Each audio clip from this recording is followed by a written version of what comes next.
Grand Grand Rising. Rising, Grand Rising. I love the profile picture. Oh, thank you. I had to It's go a with nice some.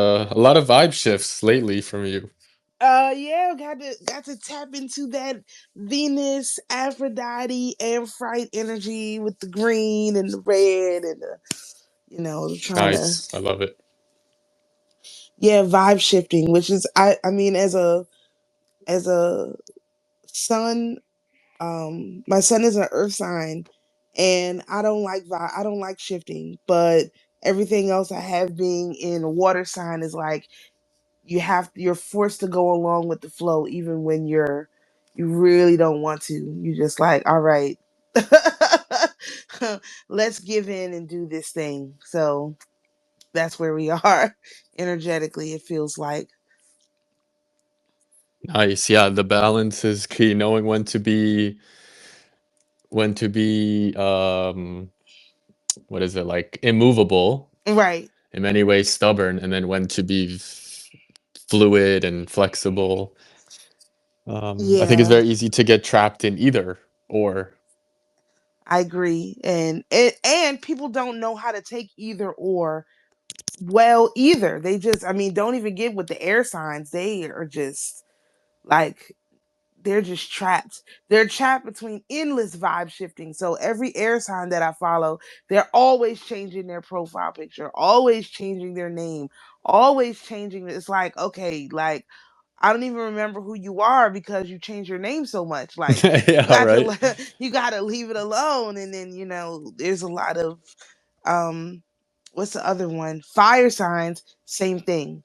They're like always they're changing consistently, and it's sometimes it can be a bit too much. But earth and water signs change very infrequently. So when you change the momentum and start pushing it in another direction, you could clearly see that something's going on. So like I had just made a comment, like a funny comment on this guy who had this long post on like how he was flying out. Now listen to this. Like this is I'm sure this is somehow related. He's flying out these Instagram whores basically for nothing because he opened up all of these credit cards to get all of these points, and then like he's taking the points and paying for flights.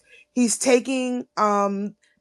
getting more credit cards to cover points for hotels, and he's flying these whores out all over the world basically, with points. So he's like whoring for free. That's literally what he's doing. So I was like, oh, I wonder if I could find some men to do this. That would be funny.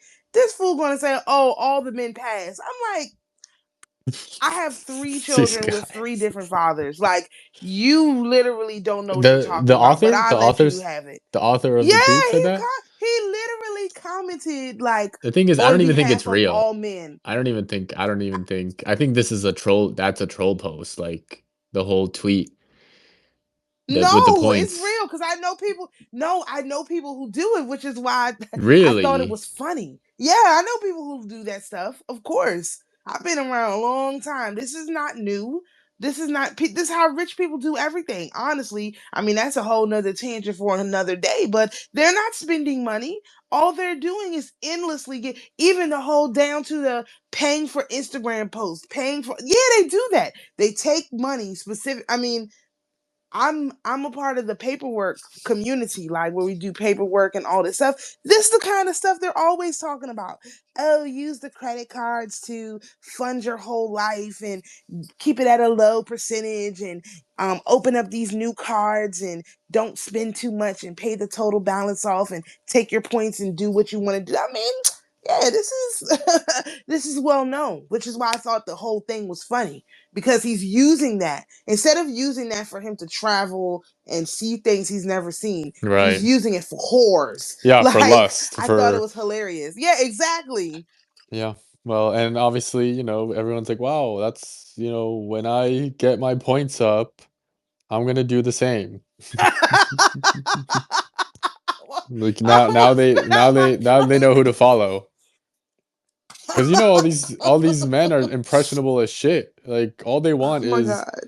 is a girl because like And the thing, I mean, it's just it's really the thing that I've realized with all of this is that, like, if we're not fulfilled, it's very easy to fall prey to just this way of thinking, which is like flexing, girls, Right. boys, money, cars, like just kind of this just a material, lustful desires, needs, and wants. But it's the reason why, like, it's so appealing to people is because they're just not fulfilled. There's no fulfillment. Right. There's nothing within them that is keeping them in a state of wholeness. So obviously they're going to be seeking these, like, this guy thinks that flying out these women is going to, I don't know, fulfill him, and maybe in the moment, but it doesn't, like, it never Right. It does. It's never just, it's does. like he's trying to really just flex on other men that are just as unfulfilled.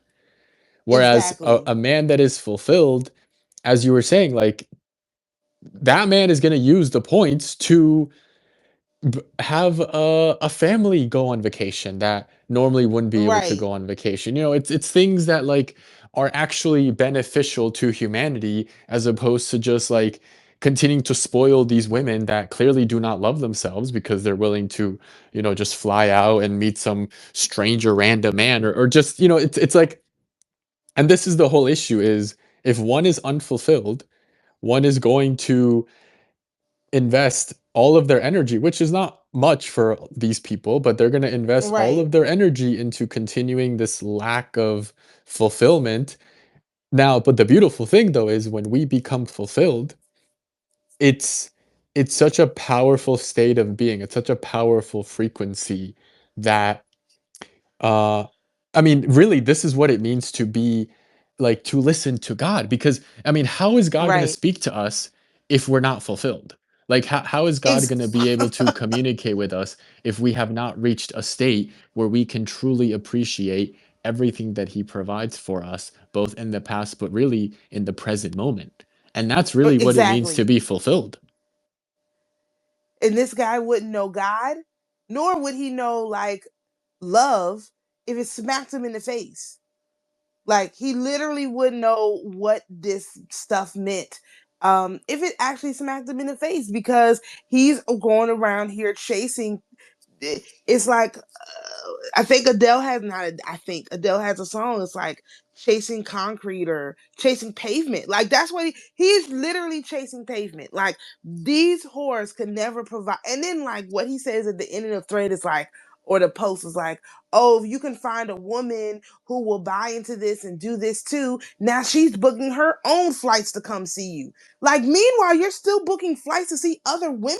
Like I'm just in my mind. I'm like, if I could find a man to do this, like that would be great. It would be hilarious, actually. But it's because it sounds so insane. Like really, like okay, I'm gonna just like as a grown person, I'm going to be flying out a bunch of men, and then I'm going to make these men do this thing that I'm teaching them. I mean, in many ways, it is literally the antithesis of the network marketing energy. Like this is how you would use it for wickedness. Like total and complete wickedness is um build your empire off of lust and basically photographable moments, and whores, of course.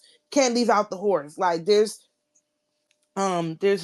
there's no way of leaving that out. But that's how you would do this in a total wrong way. Um Yeah, and it's just, I mean, like, I've been around a lot of these types of women that are just empty. They're just there for the money. They're mhm, just there, and especially in crypto, like, I would go to a lot of these parties, events, conferences, and a lot of these crypto guys just, like, hire a woman for the weekend to basically flex on other nerds. And, like, you can feel it, you can see it. It's not even about, "Oh, wow, that girl's so hot," like, like, "This guy definitely couldn't get her." No, it's just energetically, you could see that she's repelled, you could see that she's just playing out of, albeit she's doing it very shittily, but she's playing right, out a role, and the guy is also playing out a role, trying to act like, he landed this girl that, the thing is, it's not even a babe. Like, because it's right, if a woman is, now, this is not to say that it's bad for a woman or even a man to, like, get paid to be basically like a fake girlfriend or boyfriend. Like there's nothing wrong with that. I don't think there's anything bad with that. Right. The issue is when you're not in it, it's gross. When you're not really in it, It it's is. ugly.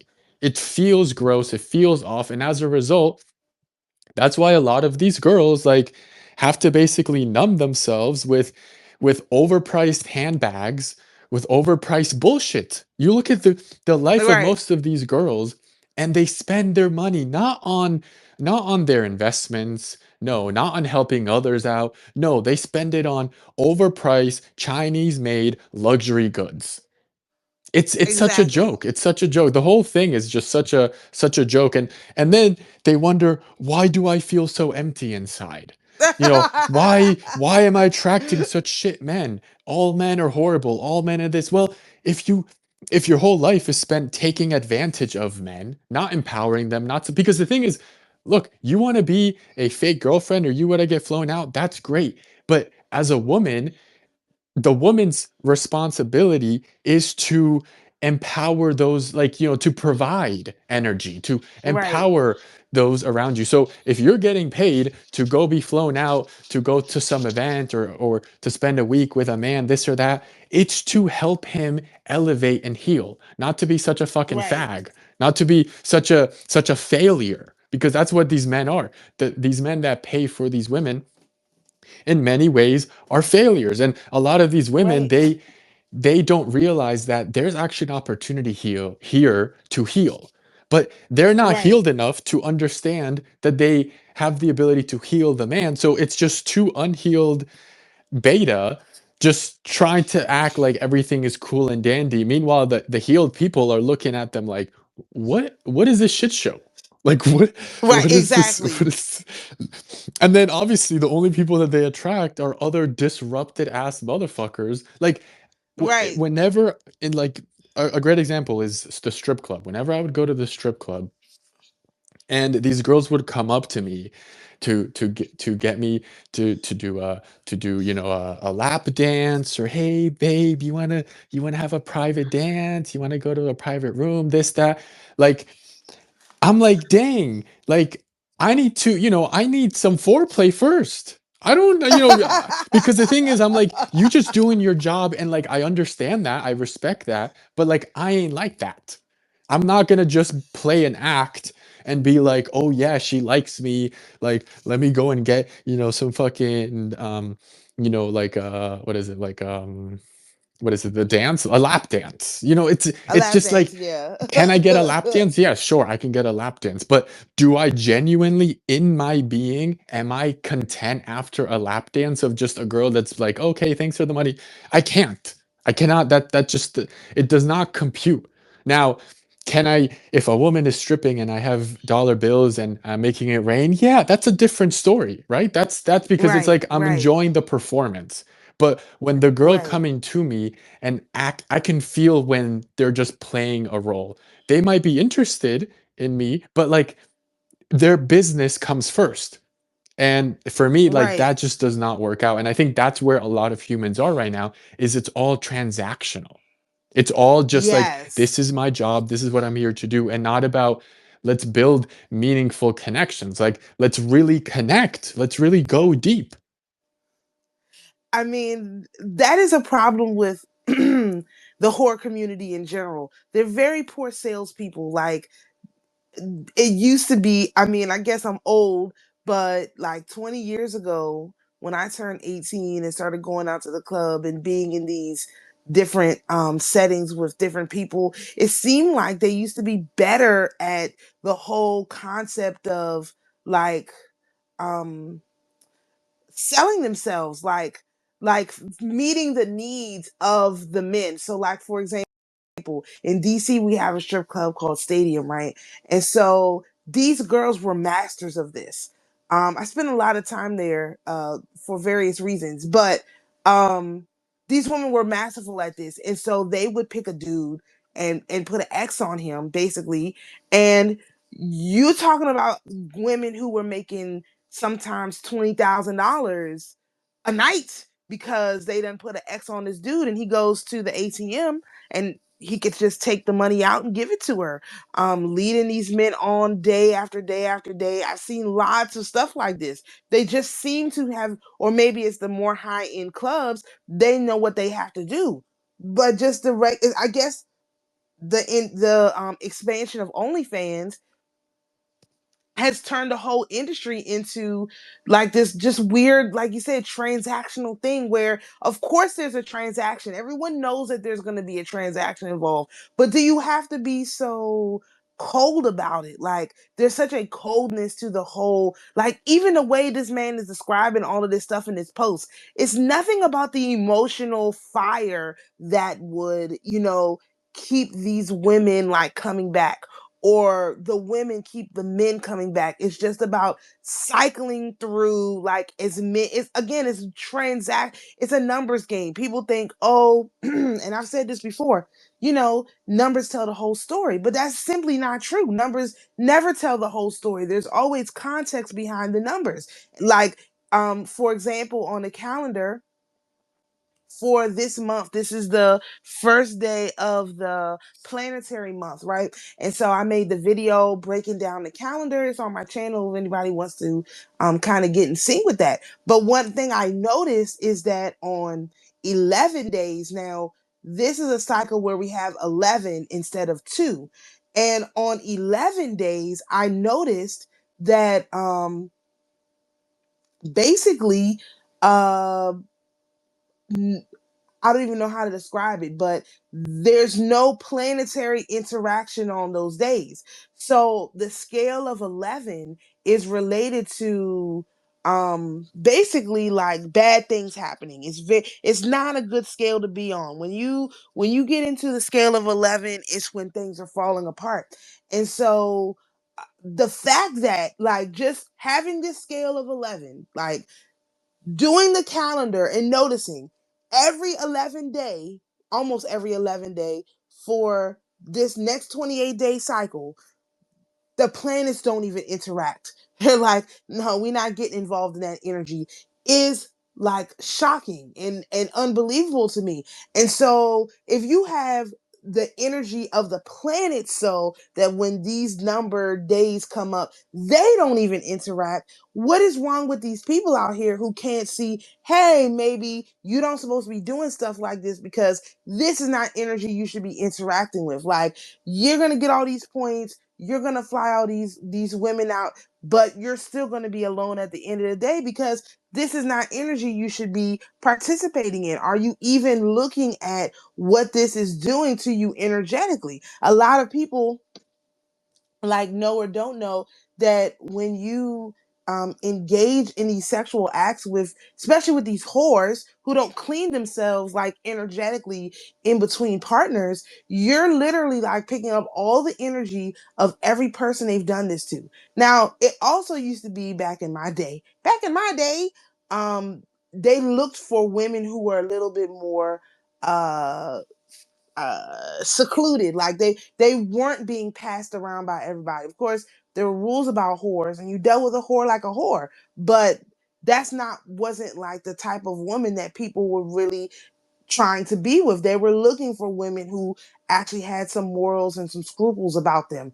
And because Gen Z is so anti-sex and anti-drugs and anti-fun, really, in my opinion, um you're seeing this. You've got older people who don't even know how to fit in with this whole generation of people you got out here. So being able to read the energy, being able to be guided through the energy so that you're capable of having positive, successful interactions is literally key. And basically, I could have interjected because I thought it was funny, right? So I'm like, I'm just gonna see how this thing plays out. People start doing this stuff. It said this guy, takes my very like new like energy. Like this is a new energy for me. So like a new profile picture, a new name, a new direction, very Venus coded, and it's Friday, and he insults me. Okay, like it's like, okay, I see what the game is now. So every time I turn around and do something different, this is what the system, the quote unquote matrix, self created matrix, thinks it's okay to break me down, to try to tear me down and make me feel bad about myself and all of that stuff. Except it's not real. So, what he's talking about experiencing, putting all his money and his energy into, is points that aren't real. Like none of it is real. Like at any moment, these companies can see what you're doing, change their rules, kick you out, and guess what? All of that, all of those points that you gathered, um, they're just gone. And now what? You got to start all over again, and all you have is these fake memories, because it's not like you're creating new and rich memories. You're just putting notches in the post. And what is that going to, like, you've got pictures on Instagram, but if Vagoya comes and zaps you, then what? There's nothing left. Like people are not thinking about the longevity of their stuff. They're just thinking, hey, I'm going to be funny and insult a woman on Venus Day. Okay, I'm sure that's going to work out well for you. Yeah, I mean, it goes to show how much he values the feminine. Obviously, Exactly. in every aspect of what he did, it's like he's just further solidifying the failure that he is. Absolutely. Do you mean to tell me men wouldn't get flowed out if you? I assure you that's not the case. Like these people are. I mean, these people are, something is wrong with them. This is why I just always look like, okay, these people are crazy. That's all. And this is like connected to the topic. So let's get to the positive side of it, because it's very irritating when people just are so they lack self-awareness, and then they want to broadcast that onto you. So how do we broadcast love? Like how do we frame the question so that I can make sure I stay on topic? Because boy, this type of stuff makes me annoyed.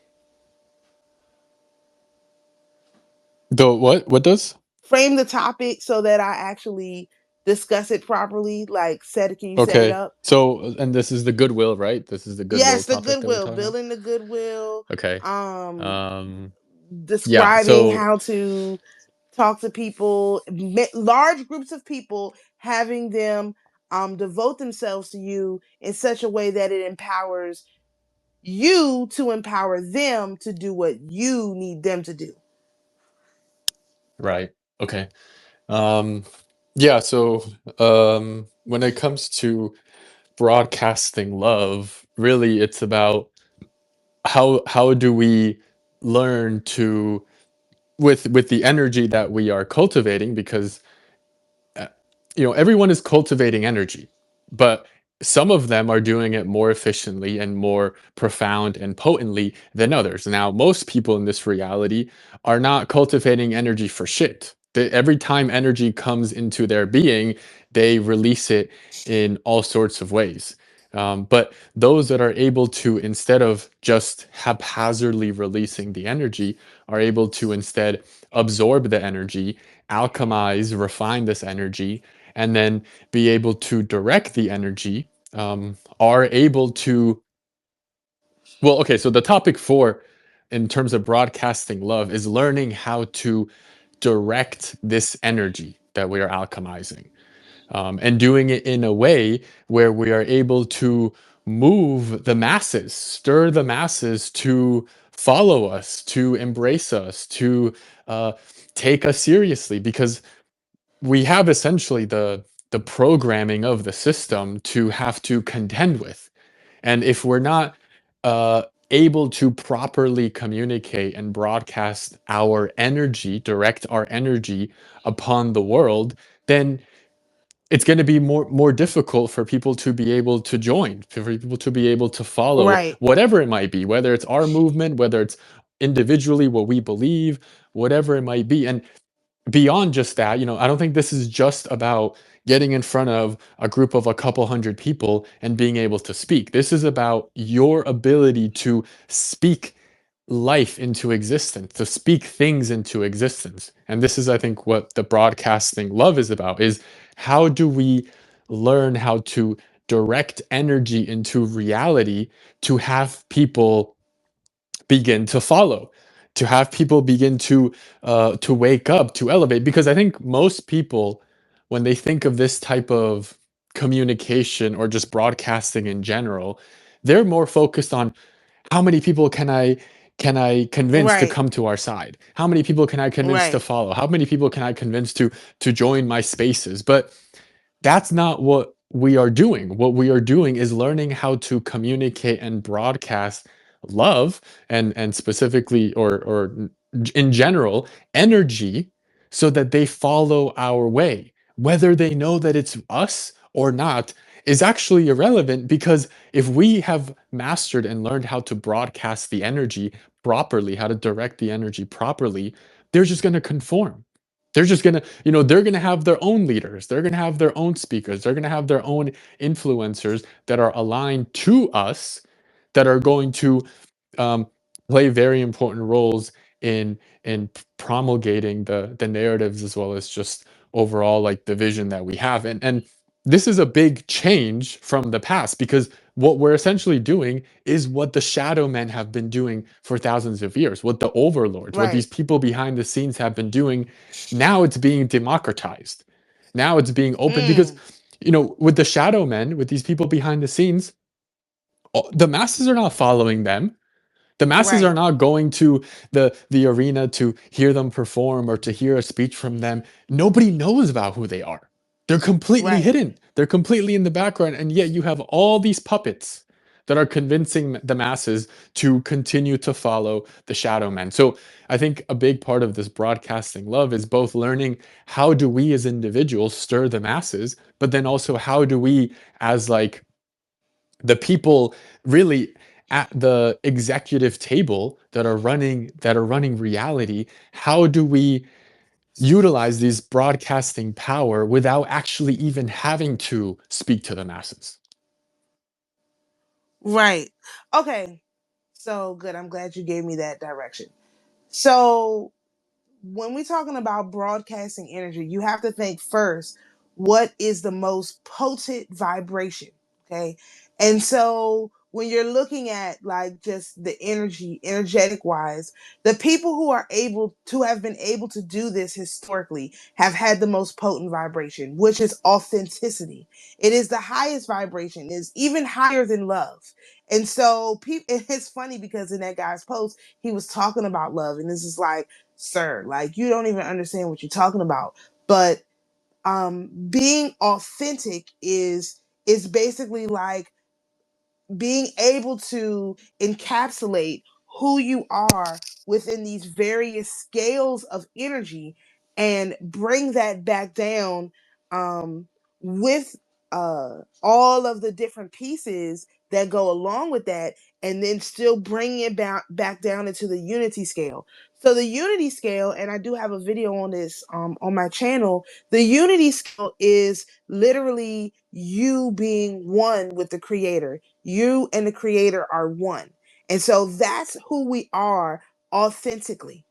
Now, some people are capable of doing this, like I said, from perspective of understanding who they are within the larger, like 12 part scale, like I was talking about in the beginning with the earth and the fire and all this stuff. Some people are able to understand it from that perspective, and then they can bring that back down into the unity scale to communicate what it is that they are bringing to the table. So in the unity scale, it's the unity scale is really focused on your name as the name of the creator, which is why names are so important. Not just your birth name, but your nickname. In like the black community, people knew like your nickname was the most descriptive thing about you. And so when like you have somebody like me who's constantly changing names, it's because my expression, myself as an expression of the creator, is also evolving. So I can't get stuck at that who I was like way back. Like one of my first nicknames was now, no, well, my username is Dominique Rebel. That's who I was when I got on Twitter. Like that's the energy that I was in. And now to go from being a rebel, like a one of these quote unquote rebellious souls rebelling against the system in 2009 when I got on the Twitter, and now being a I would say a unified field of Cleopatra, which is that energy of the divine feminine who is an oracle, and then Sophia, which is wisdom, and then a Bodhi, which is a person who is committed to elevating the experience of humanity into nirvana. To go from a rebel to who I am now is a huge elevation of the energy. But I haven't forgotten that the rebellious nature that I have. I've just directed the rebellious nature into essentially rebelling against the parts of me that were never really who I was. And so that's when you become authentic. Because actually, one of my businesses, I was doing coaching, and it was called Authentic Guru, because even at the time, this had to have been like maybe 2012. At the time, I was noticing that all these quote gurus coming out, and none of them were real. Like I wasn't really into energy at that time, but I could just tell that these people were lying about what they were saying. Just like this guy, like, did he fly out one person with this method? Probably not, actually. It's just hypothetical, right? And so that's why I made the joke, because it doesn't even seem real. So I'm going to make a joke about it because you're probably lying, which is why he took the time to respond to me, even though he's got hundreds of thousands of comments and all of this interaction on his post. He responded to me. Why would you do that? Well, you got the attention of a person who is authentic in my expression, and so you decide you're going to try to put your claws into me so that you can use that energy in order to fund your little weird thing that you've got going on here. And so we have to reject that, because that's exactly what happens. This is the kind of thing that happens to women all the time who have who are authentic in their energy.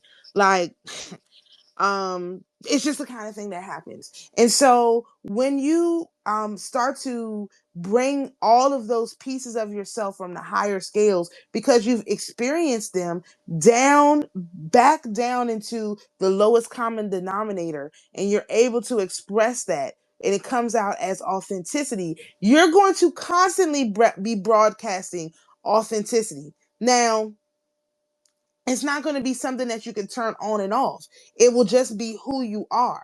So I notice this all the time. Like, I'm constantly commenting on this kind of stuff. Like, I see stuff, and then all of a sudden everybody's talking about it. So I've recently been talking about this concept of Vagoya being not an artificial, but a super sensible, intelligent expression of humanity. That's the best way to put it. And so on my timeline today, everybody's talking about orbs. Oh, this looks like an orb. That looks like an orb. Hubble released a picture of Jupiter, and it looks like an orb all of a sudden Wow. today, which I never talk about orbs. I've never even thought about orbs before yesterday. And here all day, there's nothing but orbs. So I'm like, oh, okay. So I see reality bending to my authenticity, and I haven't done anything. That's what it looks like. So first you got to understand what it like looks like, because it's really easy to have all these things happen and not really know, like, what does this mean. So this is the kind of thing that I've been cultivating over the last 3 years. Like, and I started the process by saying, what does the creator's love feel like? I told people to do that. Ask, what does the creator, who created me? What does your love feel like? What does it look like? We don't know what the experience is. My friend the other day, she asked the question of the creator, if we're going to be like working on this stuff together, we need to go on a date. We need to actually come together, and I need to see if I even like you. You know what I mean? Like, taking it as that far to say, if whoever created you should be someone that you genuinely like hypothetically, right? And so, no, I'm not going to follow you blindly without making sure that I actually like you as a person. That's a very authentic expression of feminine energy, because you do have to make sure you actually like people as a person before you invest a lot of time and energy into them. And that's something that women especially have a very difficult time at expressing. Like, it either comes out, for me it's always like overly masculine, because I have a lot of masculine energy. So mine is like, okay, so like, I need to know if I even like you. And it's not like, do I like you as a person? It's like, can you actually work your parts? Like, I need to know that before I actually continue to move in this direction, period. Because if your parts don't work, that's something I need to know before I invest my energy into you. And most women, they don't, this whole like concept of this long talking phase and all of this stuff, it's like, no, you need to make sure that the parts work, because if the parts don't work, then there's you just have to approach the whole situation differently. And then there's times when it doesn't matter, but you just need to know, like, that's the kind of like energy that women have a hard time navigating through, because men don't function, they don't look at it the same way. Like, um because women's parts aren't movable. So it's like, your part's gonna work. Like, women, we have wombs, so there's no moving a womb. But men's parts, they're movable. So no, you got to make sure the parts work. Like, in order to be authentic about in your expression. And so once you have that in your mind, like, you want to make sure that compatible with whatever it is you're trying to achieve. So let's put this as a goal. For example, so I had started to talk about a few weeks ago the why, using someone's why as a method of motivation. So in that guy's post, his why was that he was using to motivate people to join his Discord or whatever. His why had to deal with these whores. And so his everything in his post was designed to attract individuals who meet certain criteria. One is an income criteria, because in order to get all these cards and all this stuff, you have to be making a certain income. The second is a credit score criteria. These are all toll booths, right? He's setting up his toll booth. Like, okay, first of all, you have to be kind of ugly, basically, is what he's saying, because the only reason you would be flying out all these girls like this and not just picking one and settling down is because you're actually kind of ugly, you know what I mean? And you probably Yeah, and short, like because he the mentioned that he riz, the charisma is like non-existent. Because if you have right, charisma, like you exactly, got girls, girls, exactly. they're gonna be more than You don't have willing to do any of this. to hang out and the whole like first class. I mean, I didn't see the whole tweet because it's just so ridiculous. Like, because I did see it, I think No. earlier today, and it was just like, because I guess it went viral. I don't know. I mean, it seemed like it did go viral or something, but it was Yeah, just it was a like, little I mean, bit. it was a whole essay, right? Wasn't it like a whole essay that he Yes, it wrote? was. I It was was like hugely scrolling down. I'm wrong. like, what is I don't even know what is happening here, but this is just not it. Yeah, but that's how network marketing is. So again, this first of all, I know when I'm being sold. I tell people that all the time. I know when I'm being sold. So I'm always interested in the pitch, because it's like, well, how are you pitching this slavery you want to put me in? Because if you have a bunch of credit cards with a bunch of points and all this stuff, you're a slave to the credit card companies. Like, again, he thinks that he's getting points. Meanwhile, these credit card companies are getting your energy in exchange for these points. And to think that my energy is only worth a couple, first of all, non-existent points that aren't even real. Yeah, okay, that's cool. I'm not. But I'm always interested in the pitch. So as a true student of business, I'm always interested in the pitch. So um, what are other things on his toll that he has set up? So basically, you're pretty ugly, your charisma is non-existent, you're short, you probably compensate for your parts not being super effective with other techniques and tricks. Plus, you've got women who are not because a lot of this is another part of this. Because you want these women that have a certain kind of look, their performance is also pretty mediocre. So you don't really have to do a lot to impress them. They're not like they're not like me. So they're not going to need a lot to be impressed. So you literally like are also picking women who don't have the capacity to actually like perform at a high level. More than likely they're just, you know, they're just beautiful to look at, which is fine. That's hey, more power to you. Do what you want. So you're actually picking people who are just not even like energetically like putting a lot of energy out. And that means that the man has to like that kind of thing, these low energy, low vibrational women. And so this he sets up his toll booth. And so when you once you identify your why, because that's what the toll booth is. The toll booth is the why. Once you identify what your why is, then he proceeded to read, like basically explain to you how to duplicate his results. Okay, how did he get to where he got to? How did he do it? What was the? He didn't give you all the details, but he gave you enough.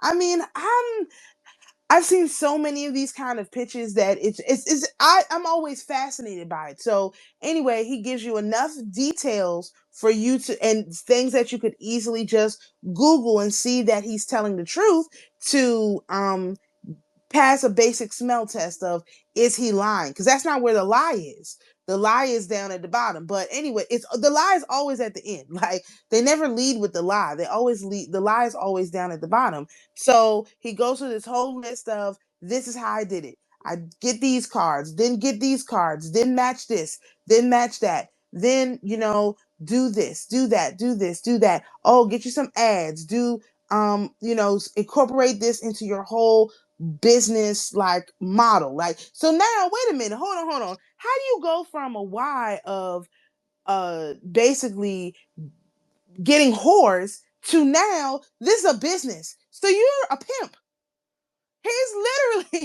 He's literally a pimp. Because what does he say? He's going to teach the girls how to do this. That's prostitution.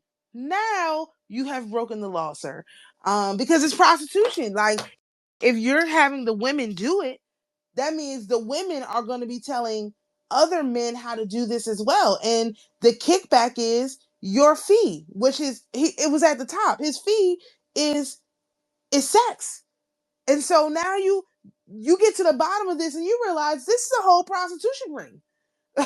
Like, how do you, and you've put it out here on the internet, you've gone viral. So how do you get out of this? Like, there's no way. Oh well, I'm gonna take it private. That's not how Ricos work. Like, now we're talking about a whole um case. Like, the government could clearly make a case against you, which I've also seen happen many times. As I've mentioned before, the city that I'm from, Fort Washington, is like the white collar crime capital of the world. Like, it's so of the country. So many people from where I'm from go to federal prison for white collar crimes. It's outrageous. They have a whole wing of people that's just from my area doing these same kind of scams. So that's why I'm vastly interested in the pitches, because they all lead to the same thing, because they're totally out of alignment with what you're supposed to be doing, which is being authentic.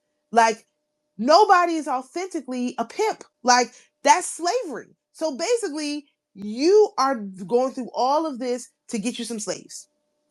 And when that is your actual goal, like your energetic goal is to create more energetic slaves, you're automatically out of alignment with the energy, and you are basically an operative, an op of the deceiver, Allah, Jehovah, Yahweh, whatever you call him, but the one who preys on deception.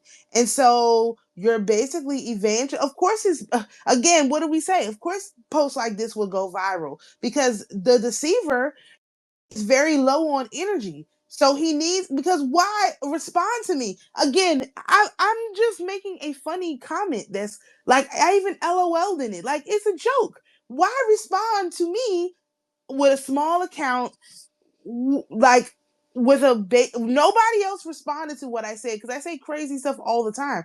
Nobody else responded to it. Nobody else interacted with it. Nothing. So why respond to me? Because of out of all of those viral comments that you did get, because I saw this from somebody else's viral response to this, right? Out of all the viral comments you get, you responded to my comment because I'm the only one with energy that interacted with your post. So you're trying to figure out how to dig your way into my energy. But I'm a transmuter. So I'm me having this, especially this happening today, right before this conversation, is literally me exposing this scam, because if you read these people who make these posts like this, these long posts, they're always the same. First, they try to draw you in with their why, like this is why they're doing this. Then they give you enough details and step by step things that if you attempted it, you would actually achieve similar results. Then they throw in at the bottom the invitation, which is the invitation to engage with them. Because if you know anything about vampires, you have to invite them in. So in this individual's mind, me commenting on him on his post was me inviting him in. That's not what it was.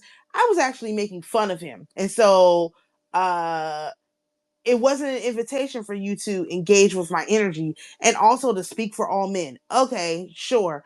Do that and see how that works for you. So but that's what that is the mechanical nature of how the deceiver engages with the energy. So what will be the authentic response to that? How do you achieve something that goes viral in a similar way using these same techniques? Because if the deceiver is using it for deception, that means the authentic can use it for broadcasting love, to broadcast authenticity. So, first of all, you have to keep in mind that the algorithm is never going to actually allow you to engage in with other humans in this nature. So, if you're trying to broadcast love and broadcast authenticity, who are you broadcasting it to? So you have to understand your audience. So the audience is not the user on the internet. Scratch that out. That's not who we're broadcasting to.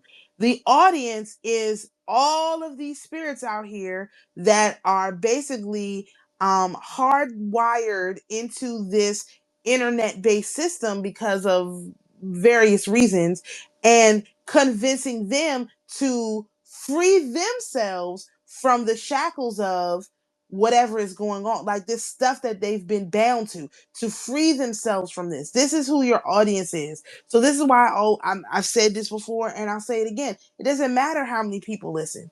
It's nice when people listen. I love when humanity can take this message and digest it and use it. However, humans aren't my target audience. My target audience are these spirits out here who are trapped, because that's what Jesus came to do. He came to free these spirits. People thought he was coming to free humans. This never had nothing to do with us. This had to do with the deception that the deceiver put on Satan, quote unquote, Sammy Heisler from the beginning. This has to do with that. This don't have nothing to do. Humans are just like um basically fodder in this holy war. Essentially, we're just just like in the Trojan War. The gods are basically all running around doing their thing, and the humans are kind of like just there. It really is not like about us. And so that's the first step in engaging in authentic energy, is to understand it's not about you. Like, it's not about me. It's about this energy being free to do what it was designed to do. Because right now, all of the energies are bound. And so you have, jerks like this guy who keep the energy bound by keeping people out of alignment, by essentially being a foot soldier for the deceiver. So we have to do the opposite. We have to stand in our authenticity. And what does that look like? That looks like I saw somebody say earlier, that you should have a rule where you never lie. Well, you should not have a rule where you never lie. That's not what you say. The rule should be always tell the truth. Because when you say lie, whether you say always or never, you're still invoking lying. You have to invoke the truth. You have to invoke authenticity. You have to invoke um you have to stay away from deception. So you have to identify deception when you see it, but you don't want to use the word deception. Like you can't say I don't want to be deceptive. No, no, no. I want to be authentic. Like, I don't want to engage in deception, and you're going to do that by being authentic. Like, you have to make sure that you phrasing the things in a to put the emphasis on what you want to happen, not on what you don't want to happen. So people talk about this with manifestation and stuff all the time, but it's extremely important because it's very easy to say, "Oh, I don't lie. I don't lie. I don't lie." And next thing you know, you're like just telling a bunch of lies. Like, one thing I say now is I confirm reality. Like, I'm not ignoring the truth. Like, I'm confirming reality. And I like that phraseology because the reality is what we can see, what we can feel, what we can experience. And so when I say I confirm reality, sometimes it is a lie. Actually, it could be an untruth because it's not in the reality right now. So it could be an untruth right now, but it's not a truth. It's not always going to be an untruth. So, like, if I say, um I'm driving in a what's that, a G-Wagon, right? I'm driving around in the G-Wagon. Is that truth? Not right now, but I'm confirming the reality of I'm gonna have a G-Wagon. So it is like it's something that's coming into me. It's manifesting. And so all of these are really, really like delicate lines that you have to try to walk when you're trying to be in that authentic energy. And the only reason why it's difficult, like when you begin this, is because we have not been taught about all of these subtle differences. And you learn more about that as you understand the different scales, because the scales put a framework on it that gives you an understanding of what is actually going on. Again, with the purpose of drawing that energy back down into reality. So if I'm a generator in human design, right? And so as a generator, I have an engine, an energetic engine. And so I can just go out and get things done and act and whatever. So if I need to manifest, because this was something that we were asking, right?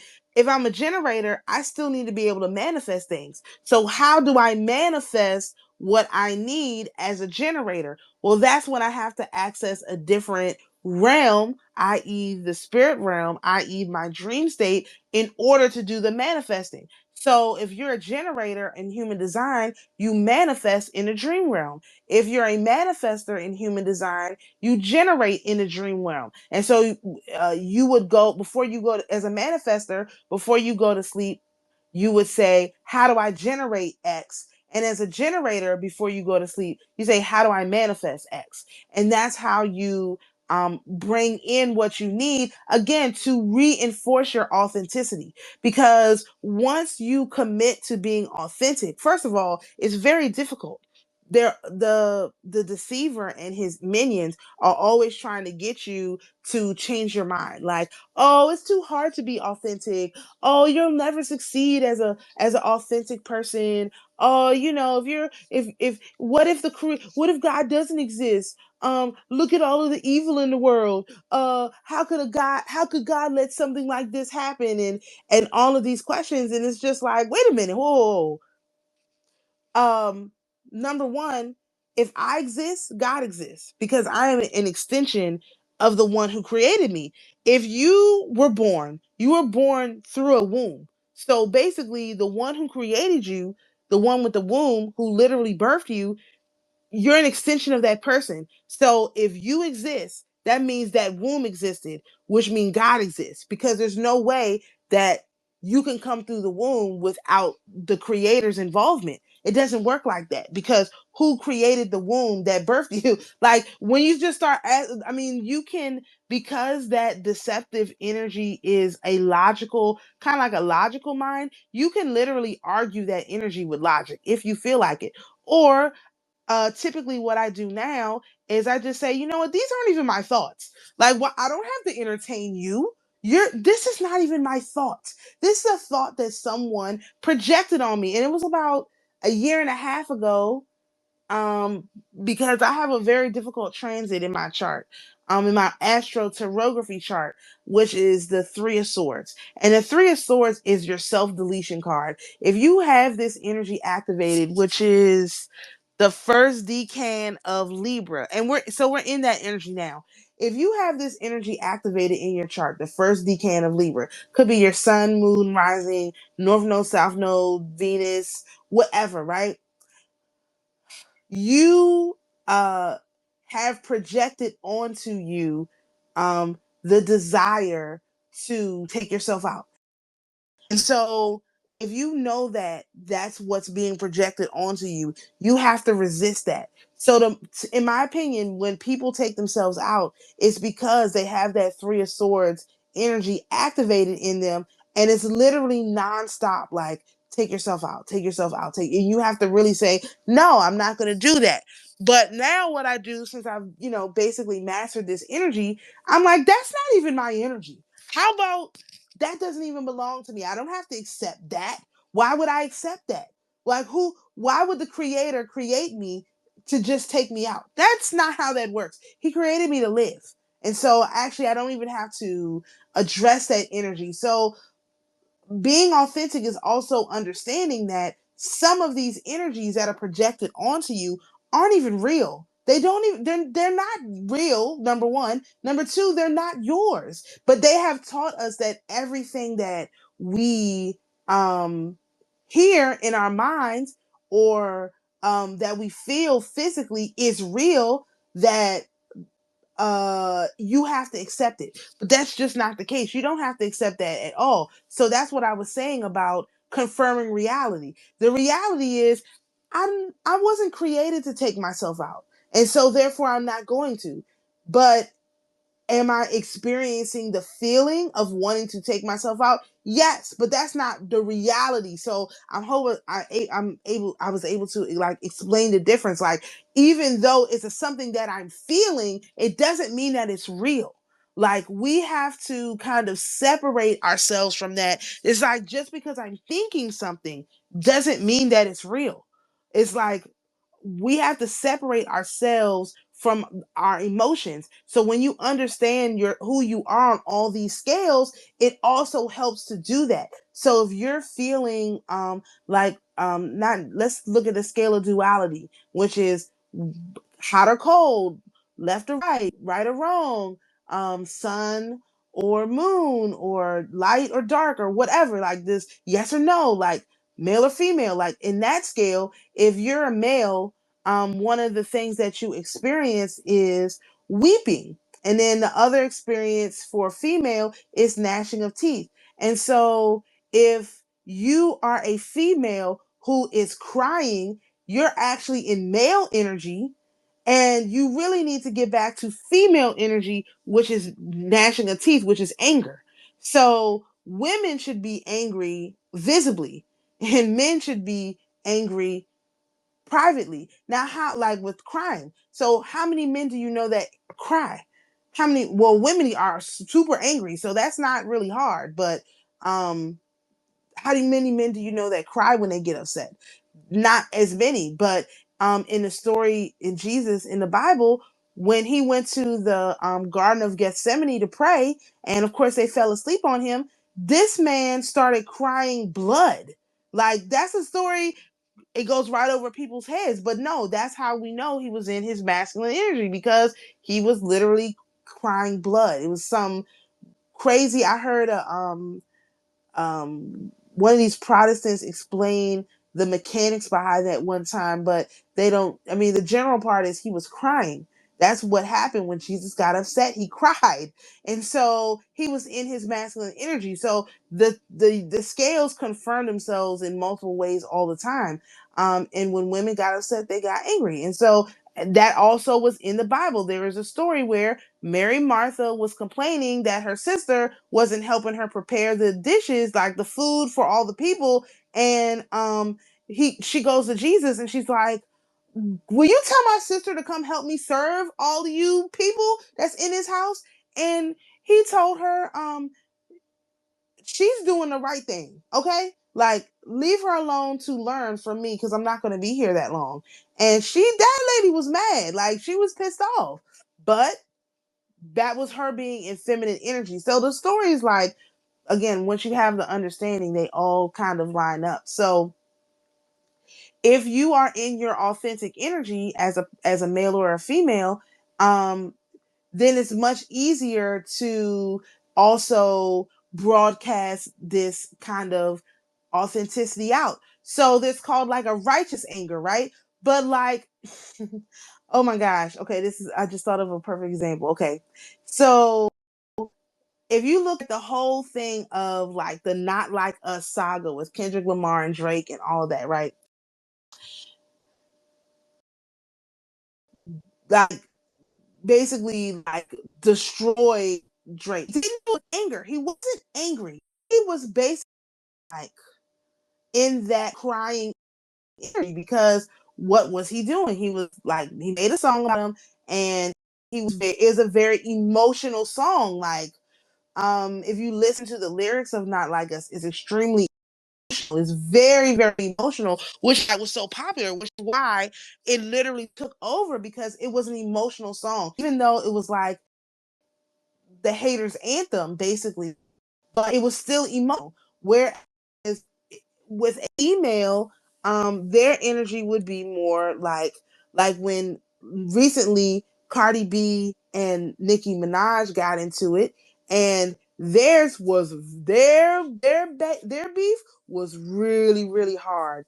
And I remember making a comment and seeing others make the comment that women don't supposed to be like argue, like having battles like this, because they're going to say very, very, very rude things. But that's a feminine energy, is to be in that catty, angry, like you claw your eyes out kind of energy. That's very feminine energy, which is why you can tell when people are engaged in these various techniques that are inauthentic, because either they're going to be crying about something, or they're going to be like, if they're a man, they should be crying about it. If they're a woman, they should be like being catty about it. And one thing I always say about Drake, like just to square that circle, is when he came out in 2009, I really like hated the fact that he was crying over strippers. Like, that's what his whole song, he was tapping into the masculine energy, but he was not being authentic in why he would be crying over these women. So this is why all of this matters, because this type of energy is going away, where you can, as a man, cry over strippers and cry over whores. Like, this whole thing is going away because it's not based in reality. Kendrick was he made a legitimate case against Drake for being a colonizer and stealing everybody's culture everywhere that he went. That's what he was crying over, right? Drake was crying over a stripper. So it's very inauthentic to cry over a prostitute.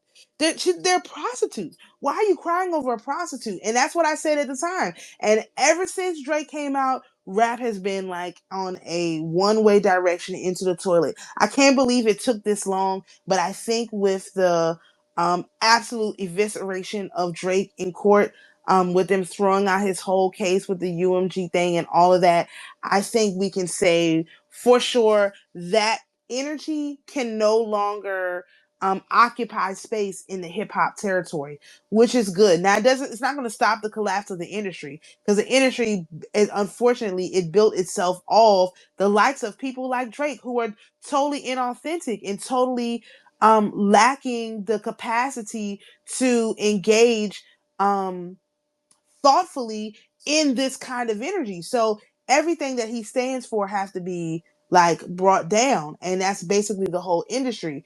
But you do see the in the from the ashes, you do see as at least I listened to an independent artist today album, and even though like I had some critiques on his breathing capacity and stuff like that, what he was talking about seemed to be his real authentic life. Like his very first song on the album was a song about when his mom died, and we, you know, watched it unfold on the timeline, and he was really upset and all this stuff. And that was the very first song. Well, what did I just say? Real men cry. So he was that was literally a heartfelt song about his mom dying. And so I was like, you know, I really shouldn't be. I made the comment on my timeline. I was like, there's no way I should be like bopping to this so hard this early in the morning, because it's not my kind of music. Like I don't like that. I don't know what you like. Maybe it's not mumble rap. I don't know. I just don't like the like Future and all. I don't like those kind of rappers. But I thought the album was really good. I liked the content. I thought it was funny. And I feel like I haven't heard an album in a long time where I had a real emotional response to it, because it was a real album from a real person. And I think as we get back into that, people just putting out music because they love it, you know, making music because it makes them feel good, representing themselves authentically. As we see more people do that kind of thing, I think that that is what's going to change how everything rolls along. And as we broaden our authenticity, to wrap this thought process up, as we broadcast that authenticity and we broadcast that love, that is going to, because there's so many people out here who are receivers, they're going to pick up the phone, and they're also in return, they're going to start broadcasting love and broadcasting authenticity themselves. And you see that a lot, especially with the whole streaming community, and you know, people just like being themselves, and stuff like that. You see that starting to manifest. So I think that that's basically like the whole my whole theory on that. Beautiful. Yeah, yeah. It reminds me of a TikTok of this guy that goes to these like food vendors kind of at the side of the street. And these are food vendors that are just like barely surviving, like just barely able to not like barely even feed their family. And then the guy comes and basically orders like 60 hot dogs. And Right, you see the faces of the family, because it's usually a man and a woman tending these carts. Their faces right. light up and they're like, you know, we only have 30, and it's gonna take some Wow. time. And the guy's his whole tagline is, and it's in Spanish, but his whole tagline is like, um, "No worries, like time I have," something like that. So Wow. he brings his containers for the hot dogs or whatever the food is. He gives the people the containers, and then he brings out usually a juicer, like to juice fruit, Mm. utensils. Sometimes he brings like a big flat screen television. So it's very Oh catered wow. towards the vendors. Right. And then after they do the 30 plus hot dogs or whatever, then he's like doing the calculation on his phone in terms of how much it's going to cost him. And, you know, usually the calculation is it's gonna cost like 30 bucks. You know, these I mean, not even 30 bucks, it's probably less, like 5, 10 bucks, nothing. Wow. And then he's like, "Okay, so I owe you $500." And then the Wow. people are just like, they're just so it's so they're so in shock, because not only did they get all these a juicer, you know, imagine getting a juicer. Now they can buy fruits and serve juices. How much is a juicer, Right. especially in these countries, and even in the US, but in these other countries, you know, these juicers are nothing. But these people don't have the resources to Right. make these types of investments. Meanwhile, this guy came in here and and you know paid for basically all this food and just out here just dropping $500, $700 just like that, and really like making at least a few months of money for these people. So I think in terms of Right. broadcasting love, as you were talking about, like this is authenticity. And you should see the comments. I mean, every Yes. video goes viral essentially. The comments are just, God bless you. This is amazing. I love it. Keep it up. Like it's everybody Yeah. is so all for it because it's authentic. It's beautiful. It's love. Right. It's generosity. And so you're competing against that type of content, which is on the up and up. And it's interesting because this type of content seems to be mostly, it began in South America. Like it's like a Mm. Spanish speaking type of movement. Now it's beginning to be adopted in the US, where I think we spoke about this a few spaces ago, where I think it started with Keith Lee. He's been doing it a long time because he was going out. Because I used to see it online, it would make its way over to Twitter. He was going out to these. First of all, he was cooking in his house, and then after I guess he did enough of that, then he started going out to these restaurants and doing reviews. And so he would go to. Recently, he went to like Europe. He went to Asia. oh He's gone wow. all over the country. Yeah, look I up didn't know Keith he went Lee. He international now. yeah, he went. Yeah, he went to. I saw when he went to the UK, and he was like, "Okay, I'm gonna have a proper British breakfast." And he was like, "I can't eat this. Like, I'm sure someone loves this stuff, but this ain't for." It was hilarious actually. But yeah, he's been all over the country to different cities and stuff like that. And he did the same thing. He would go to. He would hear about places that have good food, and so his thing was, is the problem, and he was going in to solve the problem, is the problem a marketing problem, or is the problem a food problem?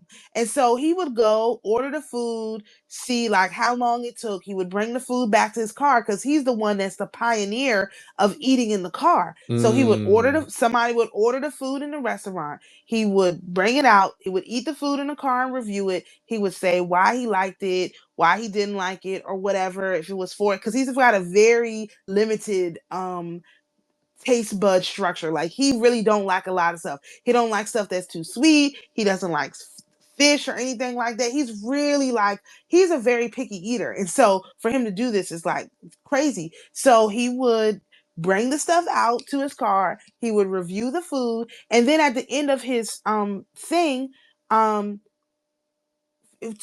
things happen. He would say, I hope that this person reaches their target audience. So he was literally doing free marketing for them, one. And for two, if it was a company, a business that somebody had sent him a message and said they were struggling, they were about getting ready to close or whatever the case may be, but the food was really good, he would go back in and he would say, okay, I want to pay for everybody's food for the rest of the day. He would say, can you charge me 1,000? Can you charge me 3,000?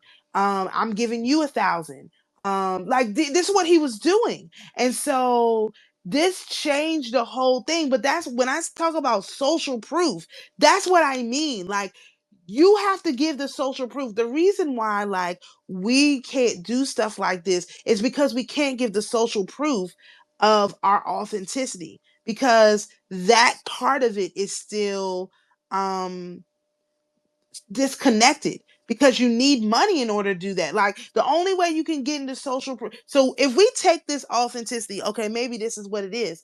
If we really embody this authenticity and embody this capacity to broadcast love, right? The next step is social proof. So like with Keith Lee, before he was going out to people's restaurants and doing the food thing, he was cooking in his house. So he was developing his authenticity, his recipes, his stuff that he liked, showing people what he was passionate about, because he's passionate about cooking. After he did the whole UFC thing, like he was passionate about that. And so he bore his authenticity to the world, and that turned into his capacity to engage proof. And that's like the next step. Like we have to be adamant about engaging in social proof, which is like you said, going out to these things and spending money with these people. For me, one of the things that I really am like committed to is buying like products from craft, because I'm a crafter, and you got all these women out here like who sell crystals, who are wire wrapping, and I just found some that are doing like um like stained glass and stuff like that. And all of the little stuff that, I mean, it would change their life to have somebody that's a regular customer, and every week they're spending $50 with them. Every week they're spending $100 with them. It would totally transform their life. And because I was a crafter, I know that for a fact. Not because I was a crafter, because I am a crafter. I still do a lot of crafting. I make a lot of my own stuff. Which is why I need space, because I make a lot of my own stuff. But I would still buy stuff from other people. And I used to do this when I had more money. I would always go to the farmers market, and there would always be some crafters there selling their little stuff. I would always buy stuff from people. I would get a vibe about them, like, yeah, I'm gonna go buy this, I'm gonna go buy that. And if it was somebody I really liked, I would go back every week and spend money with them, because I know what that means to somebody. So it's and of course I wasn't recording it, because in this day and age, that's how you do your social proof. Before, you didn't do social proof like that. You had to get in front of a group of 200 people and do something in that room. Now the social proof is just you, a camera, and your good deed. That's your social proof. And so that's the next stage we have to go to, with this whole like authentic brand of ourselves, is into the realm of social proof. Yes, for sure, definitely. Yeah, and I think definitely like finding these different strategies of how to maximize the social proof. Essentially, like how to maximize the energetic output that you're providing. So now there's a balance because you're not doing things for this purpose, but it's also Right, understanding that like in order to broadcast the love, like it's got to be in the day and age. So the day and age now, as you said, is with the right, camera, is with maybe acts of kindness, generosity, whatever it might be.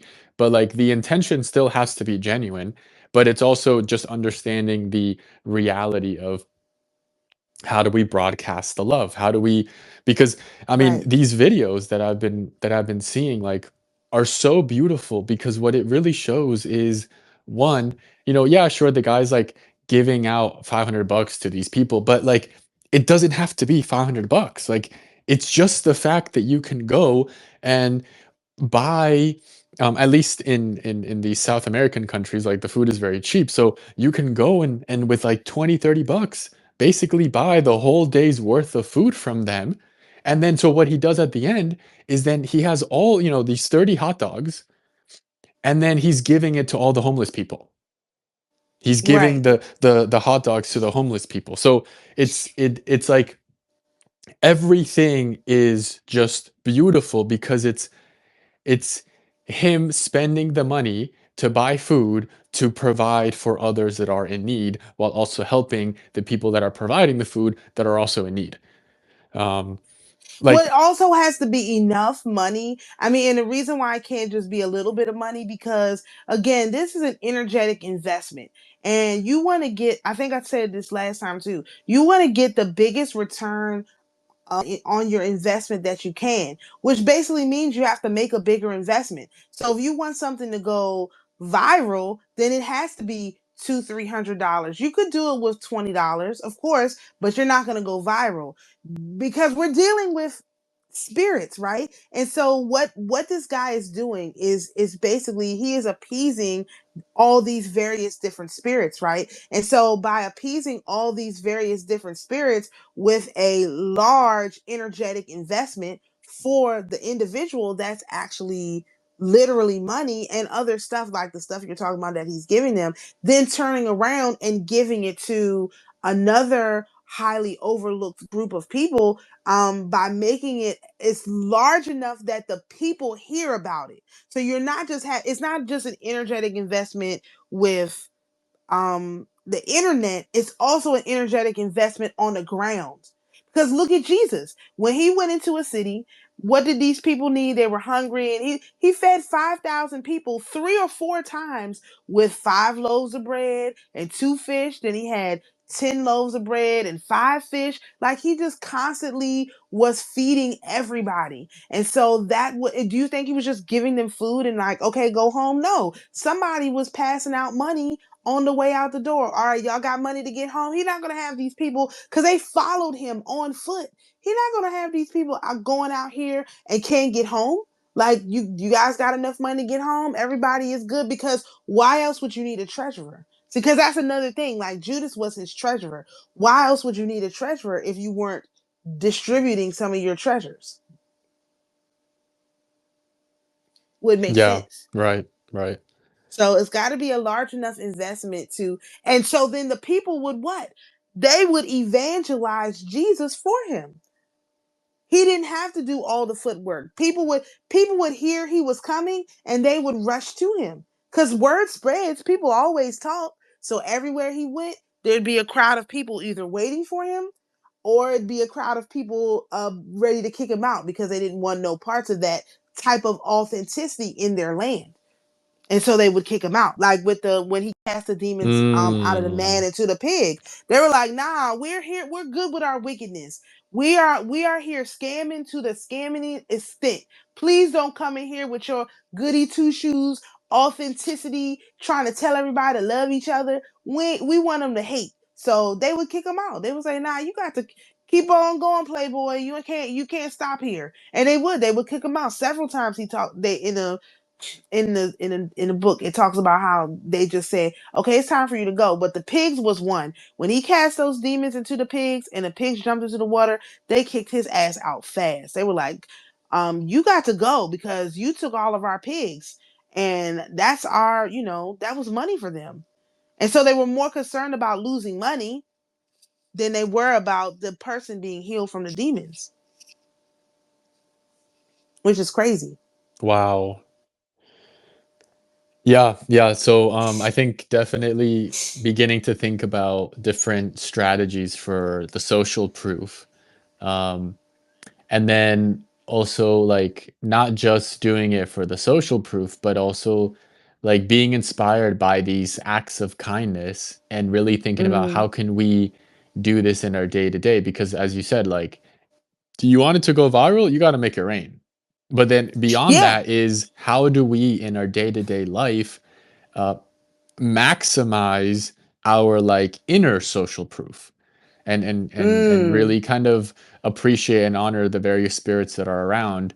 That might mean so like whenever I go to the city, to New York City, um, is like literally almost every time that I go there with cash, I come back with no cash. And I almost always wow. purposefully go with cash with singles. Singles are like $5 or even $10 in terms of like, bills.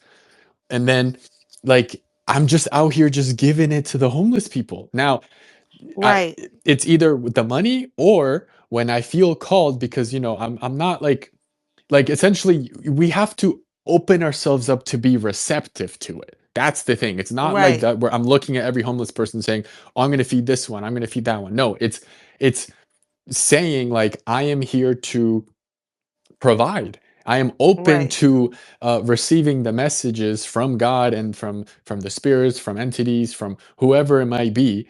That if I am able, willing, and ready to be able to provide for those that I am called to provide. So there were many times when I was in the city, when I frequent the city, where I was called to go to a homeless person that was right in front of like some fast food place and say like, what do you want to eat? And they were just Right. shocked. They were like, oh my gosh, yeah, and like, are you sure, is that okay? Yeah, of course. What would you like to eat? Right. And obviously they would say, oh well, can I have some coffee and can I have this and that? Anything they want, I'm gonna provide. And Right. when we start doing this more often, it's not about the big bucks. It's about doing it because as we do it, Right. then the social proof is follows us, because it's like the aura, the energy surrounding us, because we're doing it. But the thing is, it's, we gotta be aware of it. We got to be receptive to it. And then also we got to not be so stingy, not only because this is not about just the money.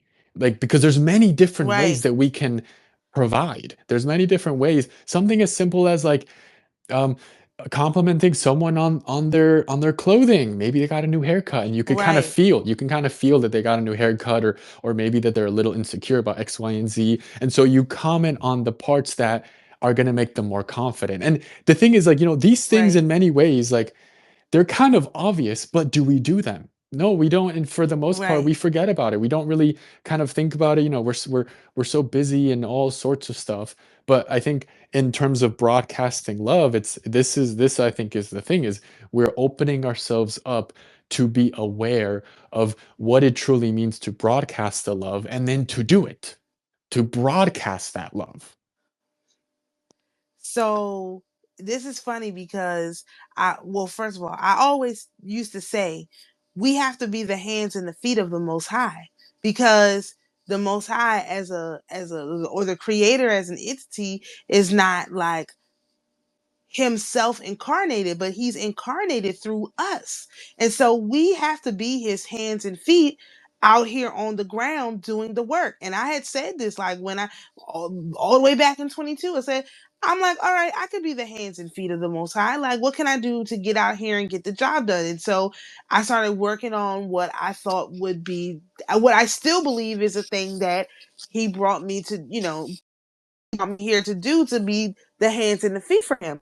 And secondly, I think it was on Saturday, I had gone to get gas, and a guy walked up to me and he was like, I'm not, you know, I ran out of gas basically. And he was like, do you have any money? And I never have any cash. So all I had was $1. When people actual money, I don't have cash. I never carry cash. So that's another thing. Like, we have to consciously, like you said, carry cash. So when there's someone who needs something, you can help them. Like, instead of that guy having to continue to walk around to person after person after person, I should have just been able to go inside.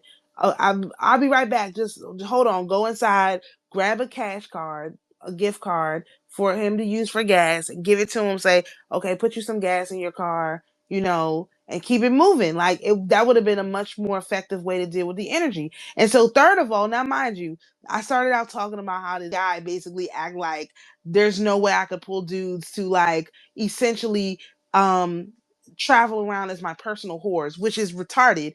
But all day yesterday, I got complimented on what I had on a dress, which I like wearing dresses anyway. I got complimented all day, like, oh my gosh, that color's so beautiful. Now mind you, I don't have any new clothes. Like, I haven't bought clothes in probably at least 3 full years. So these are all clothes that are like 5, 6, 7, 8 years old, because I haven't bought any clothes.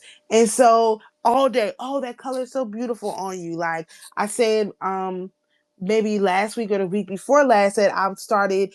I just drive a school bus. That's the entirety of my job. But now I put on makeup every day. So every day I put on makeup. I do, my eyes now, put my lipstick on. And I do it after like my morning route. So it's not like I'm dressed like me. I have my makeup done to pick up the kids. No, I do it to sit around at the school day. So I feel like, you know, spoke this feeling of, again, Venus, Aphrodite, and Fright being in that very, because now we're in Libra season, so of course you would want to be in that very, very Venus style energy. And so um I'm like, okay, here I am engaged in Venus energy. I'm dressing more Venus.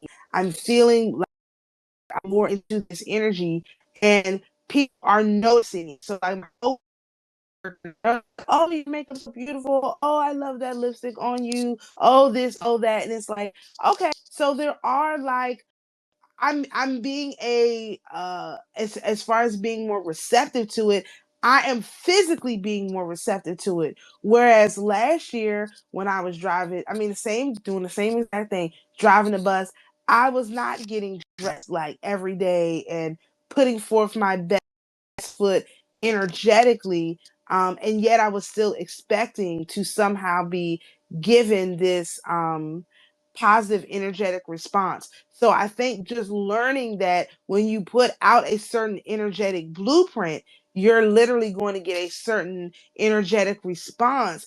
Even though we know it intellectually, again, when you actually do it, it's a totally different experience. It's not the same thing as, oh, I just talked about it. Oh, I just thought about it. But physically, like again, like I started my channel, just doing what you can with what you have. I didn't go out and buy new makeup. I probably need to because my makeup is probably about 8 years old as well. Because I don't use makeup like that anymore, and it's probably time to buy some makeup. But um, energetically doing what you can with what you have so that you can put yourself in the energetic vibration with things that you want and need. So the only way I could be talking about going out and social proof, I was engaged in processes, and for me that's getting dressed, like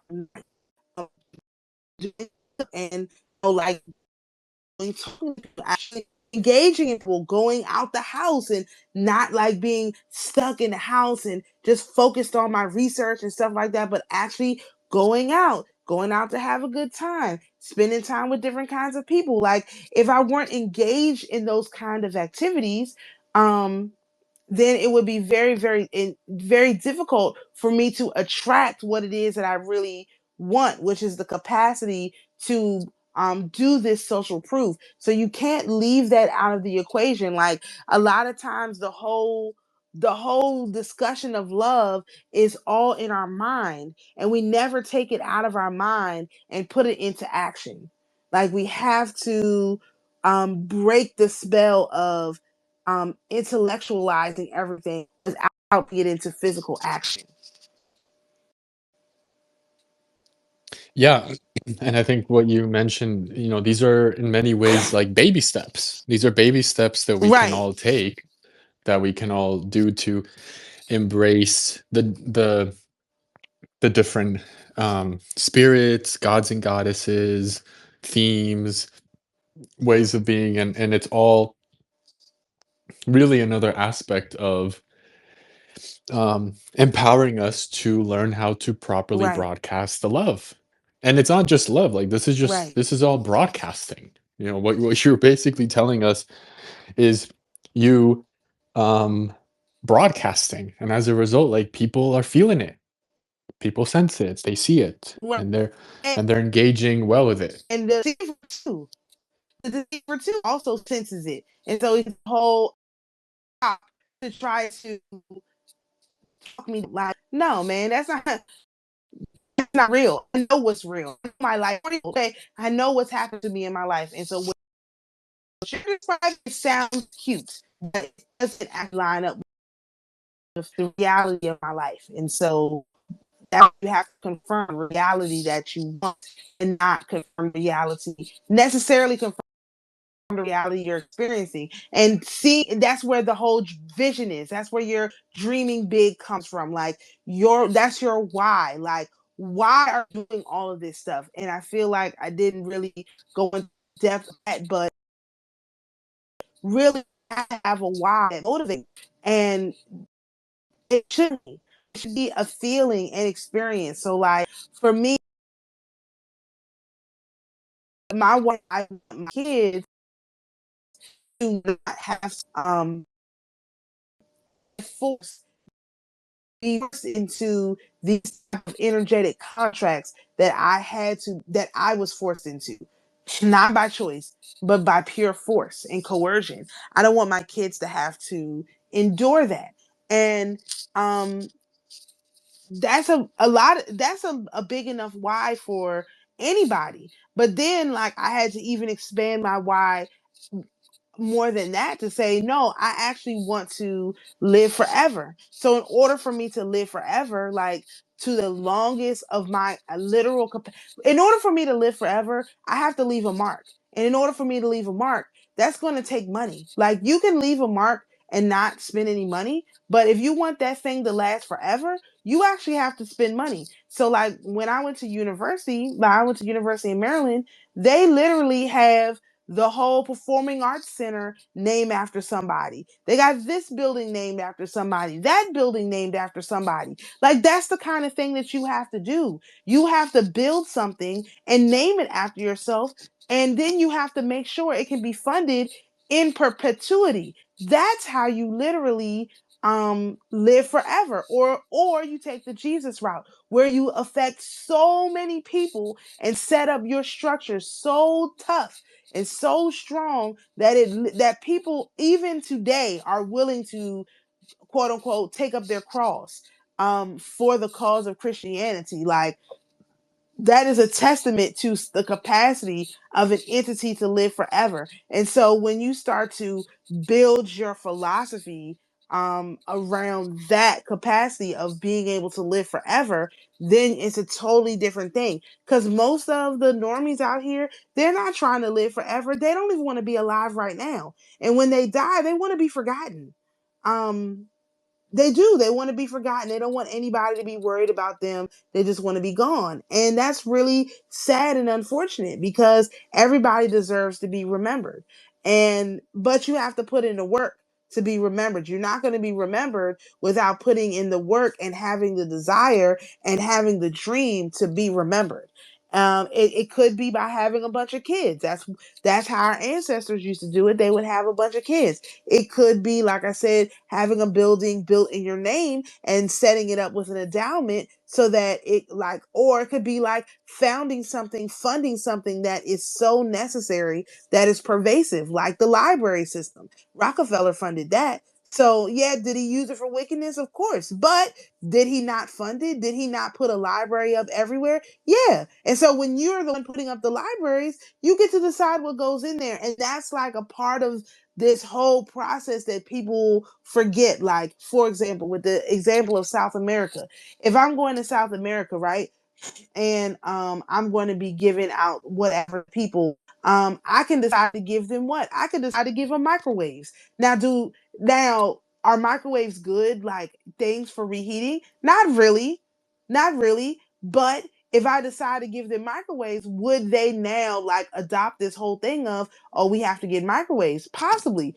Or would it be better to get them juicers? Because juicers are healthy fruits, healthy vegetables, fresh stuff. You blend it up, you drink it, you get all your nutrition, and if you have ice, then it's hydrating and all of this stuff. Now, is what's going to be more effective for the psyche of the people? It's going to be juicers, not microwaves. So you have the capacity to um, broadcast to people or reflect onto people the life that you want them to live. So if you give somebody $100, because one of the things that I was also thinking about doing was carrying around like gift cards for like the dollar store or like Chick-fil-A. And if I see a mom who's really looking stressed out, I could go over and talk to her, whatever, and say, this is for you.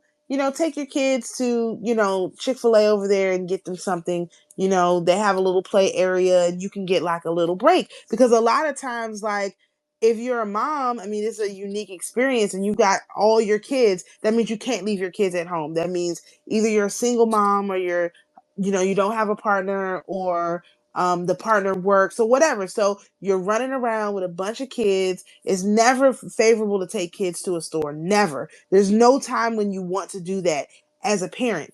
And so, as a mom at least. And so, if you've got to take these kids out, then when you get home from the store, doing whatever you're trying to do, could you stop and get something to eat? You could, but will you? Because that takes another level of energy to then stop somewhere, take the kids inside, or even go through the drive-through, get the food passed out to everybody. Somebody's going to spill something. It just turns into, it's just very, very stressful. But if somebody took the spending part out of the question and just said, okay, all you have to do is expend the energy to go to the drive-through or take the kids inside, that would give you would be motivated to do that. Or like dollar store gift cards, like $10, go to the dollar store, get you some little stuff.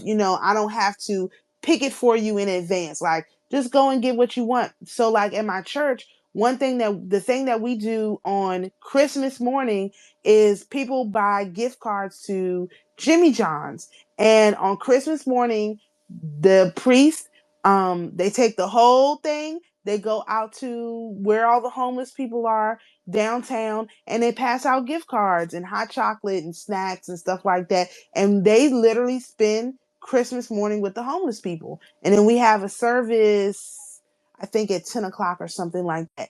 So that's what they do every year. That's how our church has decided to engage in this kind of social proof. Now, of course, they don't record it or anything like that, but they just mention it to people so people can, throughout the year, start picking up their gift cards. And so they know, hey, every Christmas, the church is going to go. So even if you can't go, you can contribute to that whole process of doing that kind of thing. But again, somebody has to physically do it. Like, you can't just sit back and be a bystander. You have to, at some levels, participate. So whether it's, homeless people that you run into on the street, or even these larger organizations, especially like church-based ones that are going to take everything that you give them and actually spend it and not launder it like these mega churches do. Then you have like, you're just adding your energy to what you want to see happen. I want to see homeless people off the streets. So I need to add my energy to programs that actually get homeless people off the streets. Now, there's not a lot of programs that really do it, so that's a whole nother set of issues. Like, someone has to be doing that, but you might find one in one city, or maybe not your city, maybe another city. But you just have to really like do your research before you start lending your energy to these different like organizations. And that's what broadcasting love looks like. It's lending your energy instead of being selfish. Like, because a lot of what we've been doing is just been very selfish with our energy. Like, when you're in hermit mode, you're being selfish with your energy. You're really being stingy with your energy. You're not putting your energy out there. So I realized I was doing this because, like, my coworkers, now mind you, I've been working at this place for 2.5 years, as long as I've been in this house, because I had to like start working once I got here, which was another just awful thing. But my coworkers didn't really know if I liked them or not, because I stay to myself. I don't get into people's business. I try not to leak my energy all over the place. I also, in general, don't like put my energy out there because I know I have very, very aggressive energy. Whether it's good or bad, it's aggressive. And so I don't want to offend anybody by just like having my energy, like, because when I was in Maryland, it would happen all the time. I would show up in a room and I would just be like myself, and it would it would irritate people so bad that I would just end up like leaving a lot of places because they would be so irritated and I could feel it. And so, since I know that, I just in general keep my energy very, very close to the vest. But since I've been down here, like I said, I was working, my coworkers didn't even know if I really liked them or not. And I'm like, meanwhile, I'm here thinking all the time, like, okay, if I get money, I'm gonna do this for this one, I'm gonna do that for that one. I'm keeping an eye on them. I'm actually internally putting the energy out for them, but I'm not fit. Like, you can't tell it on the outside. So one of my coworkers, I would talk to her and stuff like that. She was like, "Oh, you're actually a nice person." I was like, "Yeah, like I just try not to get involved in too many people energy and people's business, because if somebody got a problem, they can come to me." But then I realized, hey, does that person even know that I solve problems? Like, have they ever seen me do that? How would they know that if I've never shown that side of myself to them? And it just made me realize that, oh yeah, I have to really, I have to put myself out there a little bit more than I have been, because people don't know that that's what I do. I'm a problem solver, and I have kept myself so sheltered and so inoculated against whatever is going on out there that people don't even know me. And at first, I used to always say, "Oh, that's a good thing. You don't even these people don't even know me." And now I'm like, "Dang, that's a bad thing. These people don't even know me. They're suffering, and they don't even know that like I could solve their problem in 10 seconds. Like, especially if it's an energetic problem, that doesn't cost me any physical money. I can literally like I help like somebody like transition out of a situation where it was set up for them to fail. I helped them navigate that situation so it didn't turn into a catastrophe. And that didn't cost me anything. All I had to do was, hey, what's going on? Hey, how's this going? Hey, what did they say? What did that happen? What happened with this? What happened with that? Like, and really like just monitoring this situation scenario and making sure that it didn't get out of hand. And that's all I had to do. It wasn't no money, no value exchange required, except for I had to be there and be vulnerable in my humanity to make sure that the situation was resolved appropriately. So that's another thing. We do have to open ourselves up and get and put our energy out there, because we have been putting our energy into things that aren't good and don't matter. Now we have to consciously put our energy into things that do matter, that we do want to see happen. And instead of focusing so much on what we don't want, we have to focus more on what we do want. Not ignoring the reality that we see in front of us, but just keeping in mind that it's not necessarily real. Like, I see it happening, but is it real? Like, is it actually real? Or is it some kind of weird propaganda they're trying to get me to respond a certain way? And so all of this stuff is very difficult to navigate. Like, I don't know how people are doing this when they don't have these kind of um forums to talk with people about. Like, I don't know how anybody is navigating any of this stuff without having someone to talk to. I really don't. For sure. Yeah, I think it's and that's part of this is all broadcasting love is putting ourselves out there, what you're doing in terms of like putting on makeup and the dresses, and because it makes you more approachable. It makes you more kind of Right. the your guard is more dropped. And so for us it's about like in order for us to broadcast this love, it's also about thinking about how how are we being perceived. And it's not Right. to understand how we're being perceived in terms of, oh, we got to fit in, or oh, we're not, we're looking weird or this or that, but it's about how we're being perceived, and how in terms of our ability to broadcast the love. And so as we become more in tune with that, we're able to curate ourselves to be more aligned to this ability to broadcast. Because I mean, and you know this for sure better than I do when it comes to what does it mean to be a broadcaster. A broadcaster has Oh, a right. specific type of tone, has a specific Right. type of way of communicating, specific type of language, how they look, how like the cadence, all sorts Right. of different things. No ums, no no this, no that. All so there's a whole method to the madness that comes with being a broadcaster.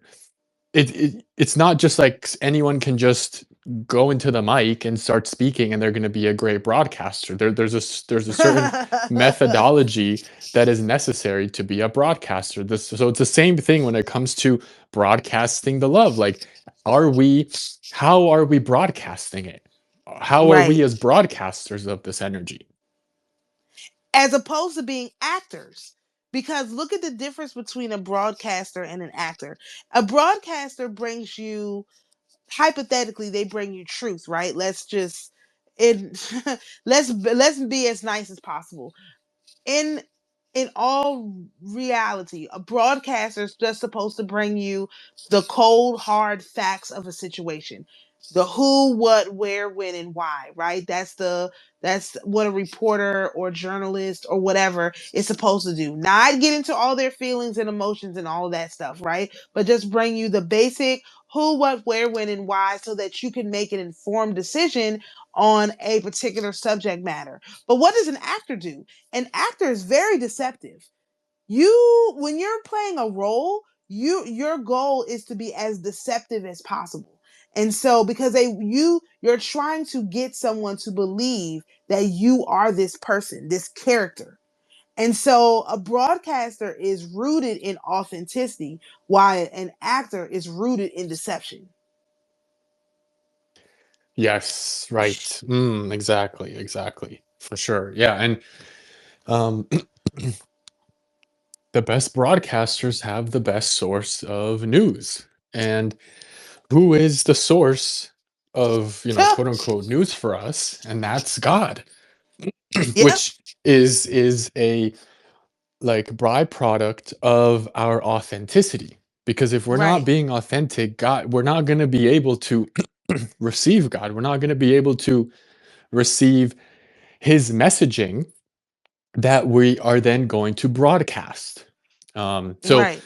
yeah, definitely seeing seeing ourselves and beginning to think about how, we're all broadcasters, whether we Right. are consciously aware that we're broadcasters or not. We're all broadcasters. But as we become aware of the fact that we are broadcasters, one, we start to pay attention what we're broadcasting, and then two, we begin to really look into well, how can I get better at being a broadcaster? Like, how Right. can I be better at communicating it, uh, emitting it energetically, speaking it, seeing it, reading it, understanding it? And if you notice, there's, as you said, there's a lot of actors out here. Most people out here are just actors. They're just trying to play a role because they got something to sell. A Right. broadcaster, a, um, a legitimate broadcaster is here to just report the facts, to report what is being Right. seen, what is what is happening in the reality. They're not here to Right.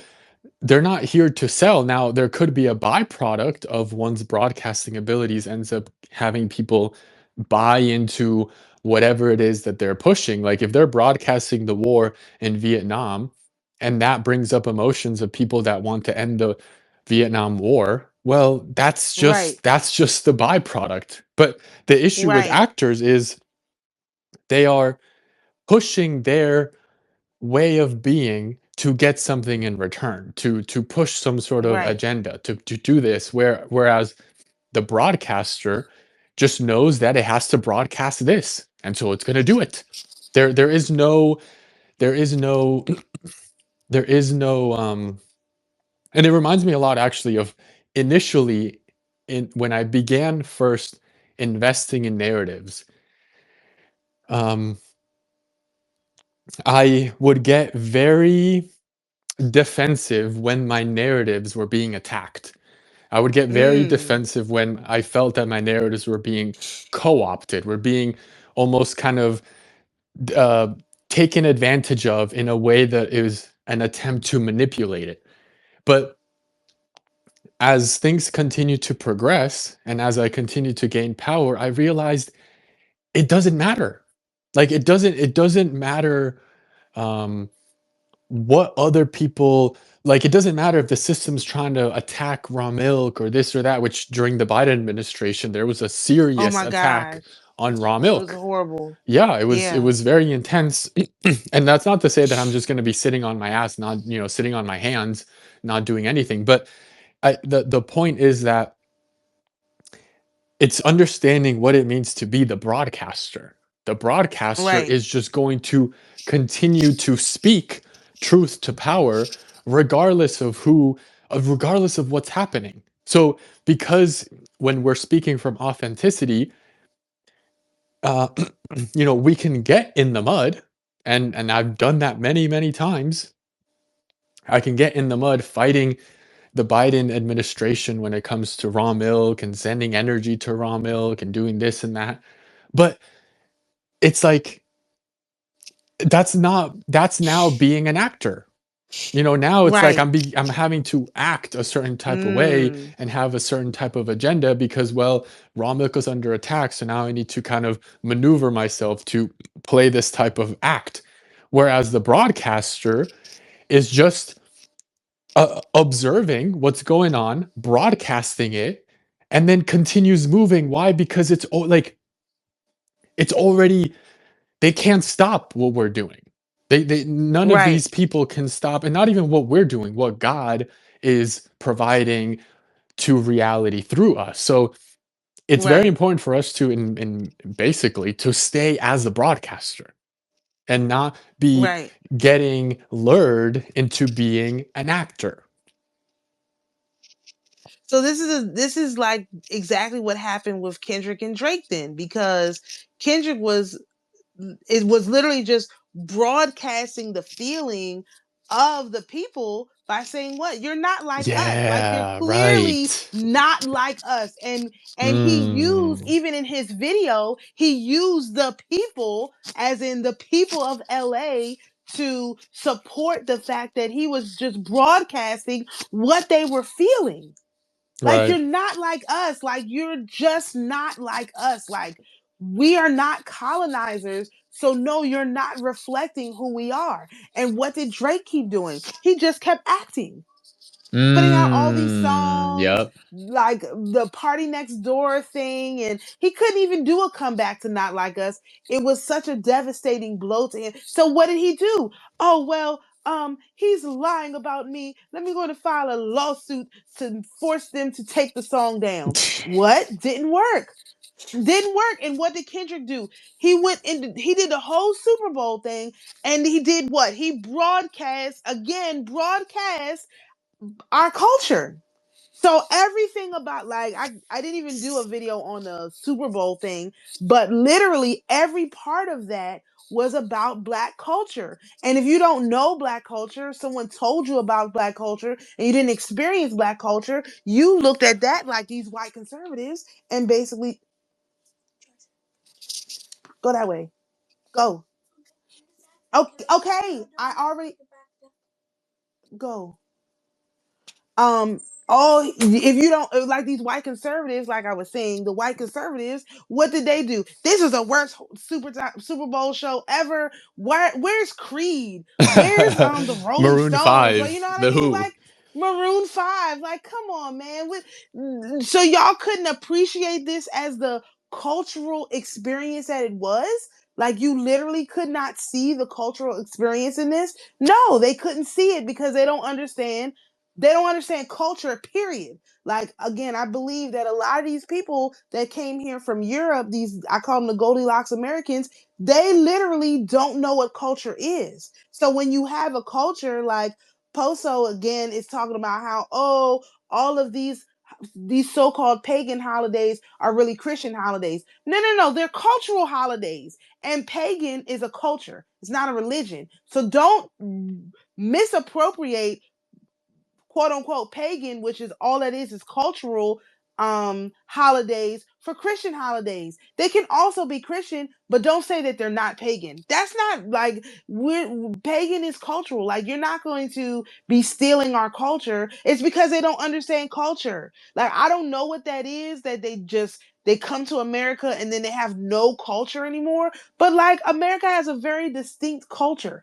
It's all cultural in nature, or what they would call pagan. And so you can't, but they can't see it. Like, every time black people do something, it's like, oh, those black people, they're always doing this stuff and fighting and this and that. But it's like, no, it's a cultural thing that's going on here. It's because the people don't have a way to express their culture. So it's going to come out as aggression. We talked about this with the duality.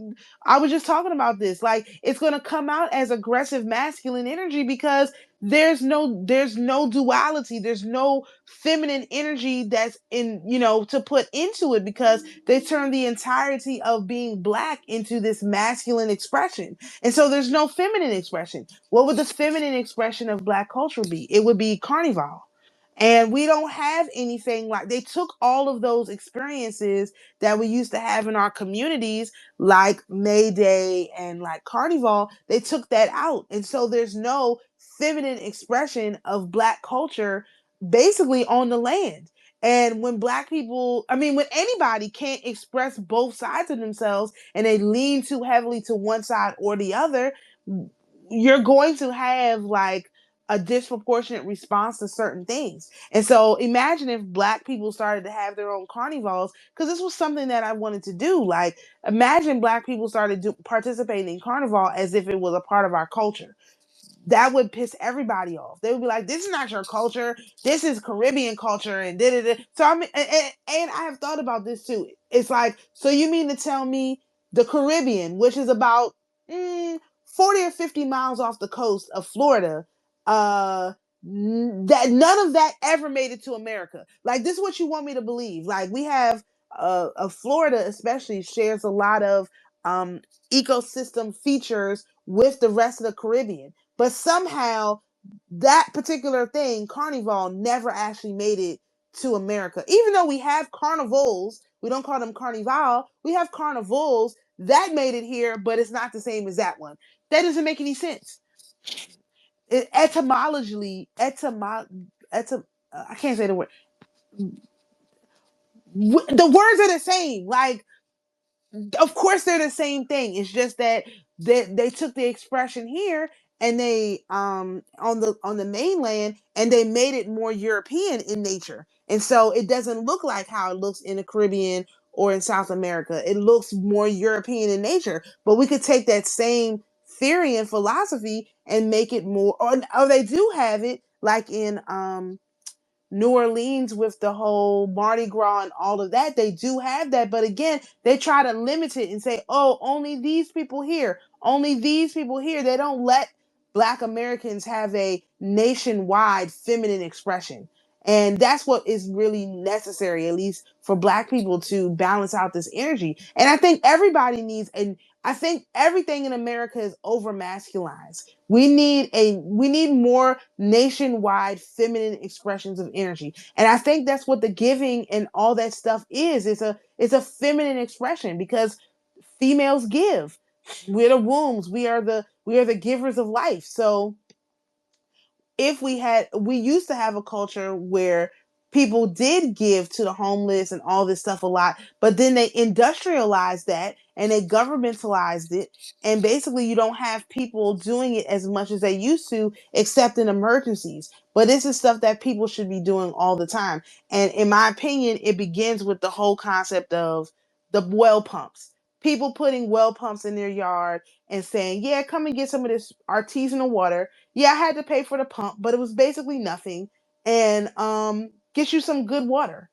Don't go to the stores and keep buying this, you know, because that's when you buy bottled water, it's literally just tap water, like from that area. It's literally just tap water from that. So when you buy Italian artisanal water, it's literally Italian tap water.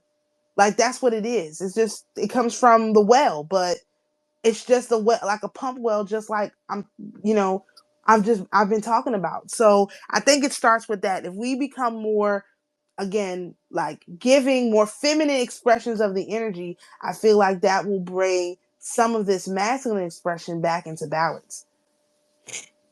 Yes, definitely agree. Yeah, and and I think go talking about what you were where we were talking about from in the beginning with this guy with this viral post and the girls, like that's all Right. too in the masculine. Like that's all like because Yes. Very when the masculine. masculine copes by becoming numb, that's really kind of how at least Mm. I perceive the masculine deals with things. So it makes a lot of sense as to why men are so numb, where like they think Right. that moving in the way that he's moving is like somehow something to brag about, something that people are Right. supposed to be impressed about. And then these girls, because they're having to deal with these like disrupted masculines, have also a very numb state in their masculine side. Yeah. And so, there's like it's Yeah. like they are very emotional, like they feel emotions, but it's like they've learned to just like shut that down and like just like numb it. And so Right. by embracing this more of like on the healthy feminine side, both men and women as well, this is how we like broadcast the love is like Mm. leaning into the I mean, basically what we've, I guess, identified is that it has to be done through the feminine energy. It has to be done Right. with the feminine energy. So as broadcasters, our broadcast is basically communicated as if we are a woman.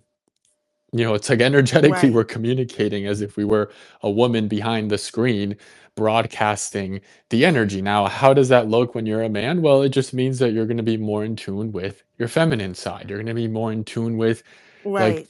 those aspects of when you see a homeless person or when you see like a family of 4 that you can clearly feel that like is at the grocery store, like, just scrounging up dollars to like be able to feed the family for the week. Like that's where you bring up your feminine side. That's where you bring up that Right. divine love. And regardless of what, because the masculine side, the logical side is gonna be like, oh no, they already have money, or oh, that's gonna be awkward, or no, don't do this, don't do that. But the feminine side is, I don't give a fuck. I'm gonna give them $50. I'm gonna Right. give them $100. I'm gonna provide them whatever it is because I am allowing myself to intuitively feel, and and Right. by feeling intuitively, like I'ma just provide. Right.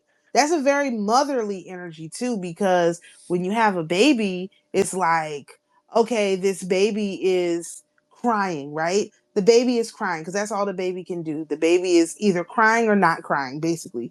So the baby is crying. And so what they've taught a lot of people now is basically, if you have a crying baby, to let the baby cry until they fall asleep. And intuitively, that is a horrible idea. Like, you don't let the Yeah. baby cry until they fall asleep. Like, that's, they call it, like, they try to call it self-soothing, but it's like, no, that's actually really horrible. Like, you don't want to let the baby cry because they're crying because they need something. Maybe they just need you, but they need something. You have to give this baby something.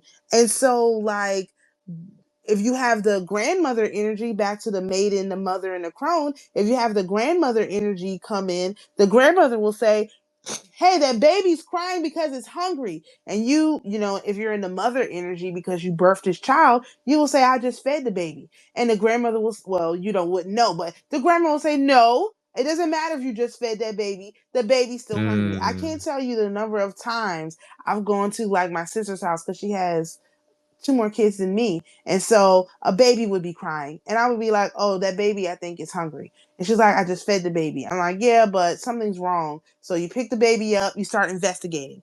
Does the baby need a new diaper? Is the baby bored? Is the baby lonely? Does the baby just need to be picked up? Like, because it needs to reconnect with a person. You don't know exactly what these babies are feeling. They project things onto them, but you don't know exactly what's going on.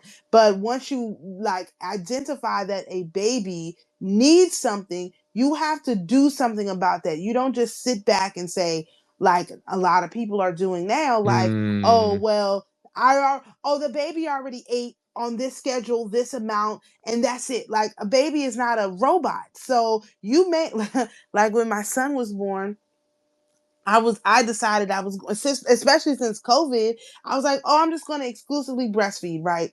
Now, this is not really like, usually it's not a problem, but my son was 10 pounds. And so it's, if you got a 10-pound baby, you're going to do nothing but, like, breastfeed. And that is just a little overwhelming when you're trying to recover from the whole birthing process.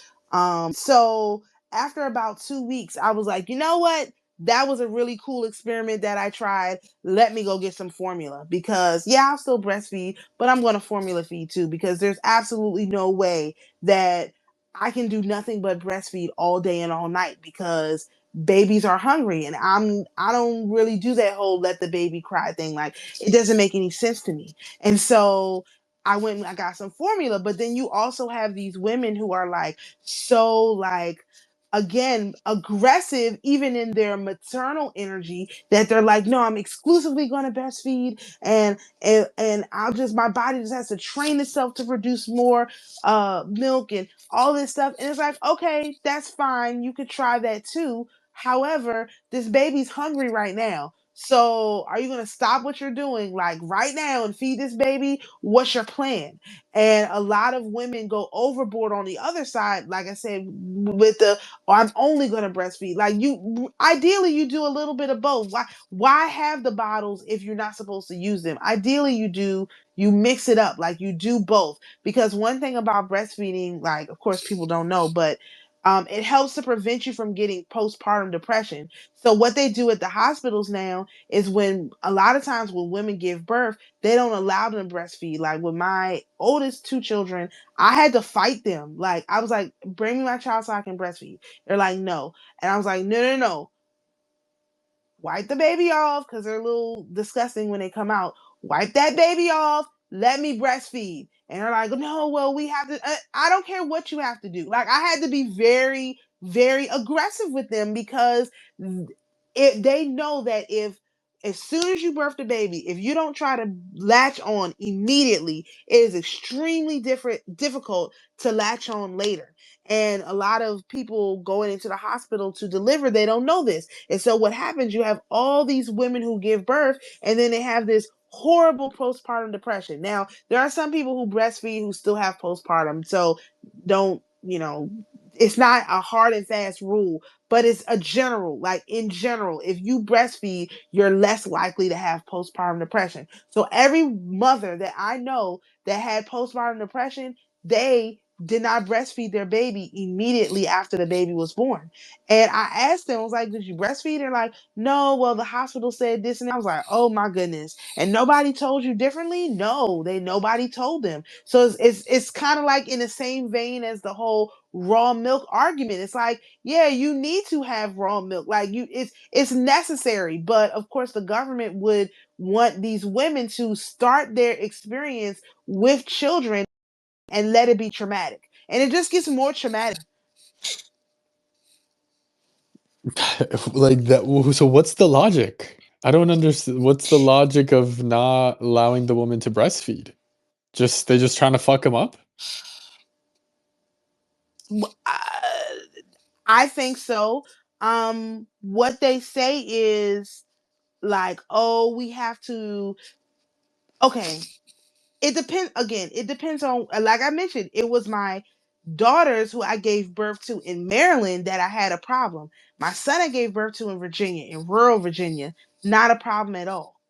It was not a problem at all when I was like, okay, because I had a C-section. So it was like, okay, we'll let you breastfeed now. It was not an issue. It was only an issue in Maryland. And in Maryland specifically, they believe that they own your children. So if the mother bonds with the child immediately, then the government can't get in and separate that bond.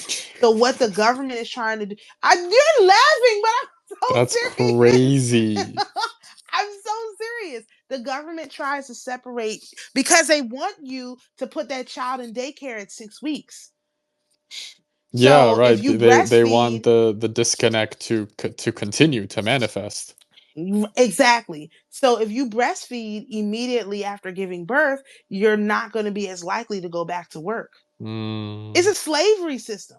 It's a slavery system. Like I said, I would say Maryland's like one of the most racist places on the earth. People don't believe me, but it's really true. It's really just straight up racism. Like, if you, because it's not like that in every hospital. It's only the black hospitals. Because I've been to the other hospitals, they don't do it like that. I just went to my my local hospital. That's why I just had these experiences. But yeah, it's not every hospital. It's just the These black it's just hospitals. the medical system is just so retarded. Like it's really Yes. insane R. how Mm-hmm. people are just like, I mean, and again, like kind of what you're saying with the raw milk, like, yeah, I understand, like, if ignorance is bliss. If people don't know, we can't like blame them. We can say, oh, you should Right. have known better. But now that does not excuse the fact that it's like, you know it's it's not an excuse, but at the same time, like, I understand why Right. people act in the way, especially I mean, the medical system, like, they're bullies. They're bullies, Yes. and They they are use bullies. their quote unquote power, their expertise, their lab coat to pressure people into like removing their own intuitive abilities and just doing whatever the doctor says. Yep. Whatever experiment, because these people are running experiments on humans like at Absolutely. all times. Um, I mean, And if COVID you was don't know insane. better, COVID was oh insane. my gosh, It was it it's was awful. it was like when the ventilators came on and everybody was on a Oh my rush to buy gosh. ventilators, and it became obvious that the ventilators actually were it was if a person was on a ventilator, the certainty of death was like 90 plus percent. And everybody was ventilators, ventilators. We have to It's save awful. people from ventilators with the ventilators. And it's like seeing all of this and knowing that basically anyone put on a ventilator was death, was like, what is going on? What the Yeah. fuck is going on here? And now years later, it's become clear that ventilators was a huge mistake. Anyone paying for it? Anybody talking about it? No, No, no, just move not at along. all. Thanks, And if you guys. before COVID, I worked with one of my many jobs. I would go into nursing homes and I would sing for them because I knew a lot of older like jazz and all of that. So I would go into nursing homes and I would sing for patients that were in the nursing homes. And when I say every single one who is on a ventilator, that's a guaranteed death sentence, period. You don't get on a ventilator and then get off a ventilator. It just doesn't happen.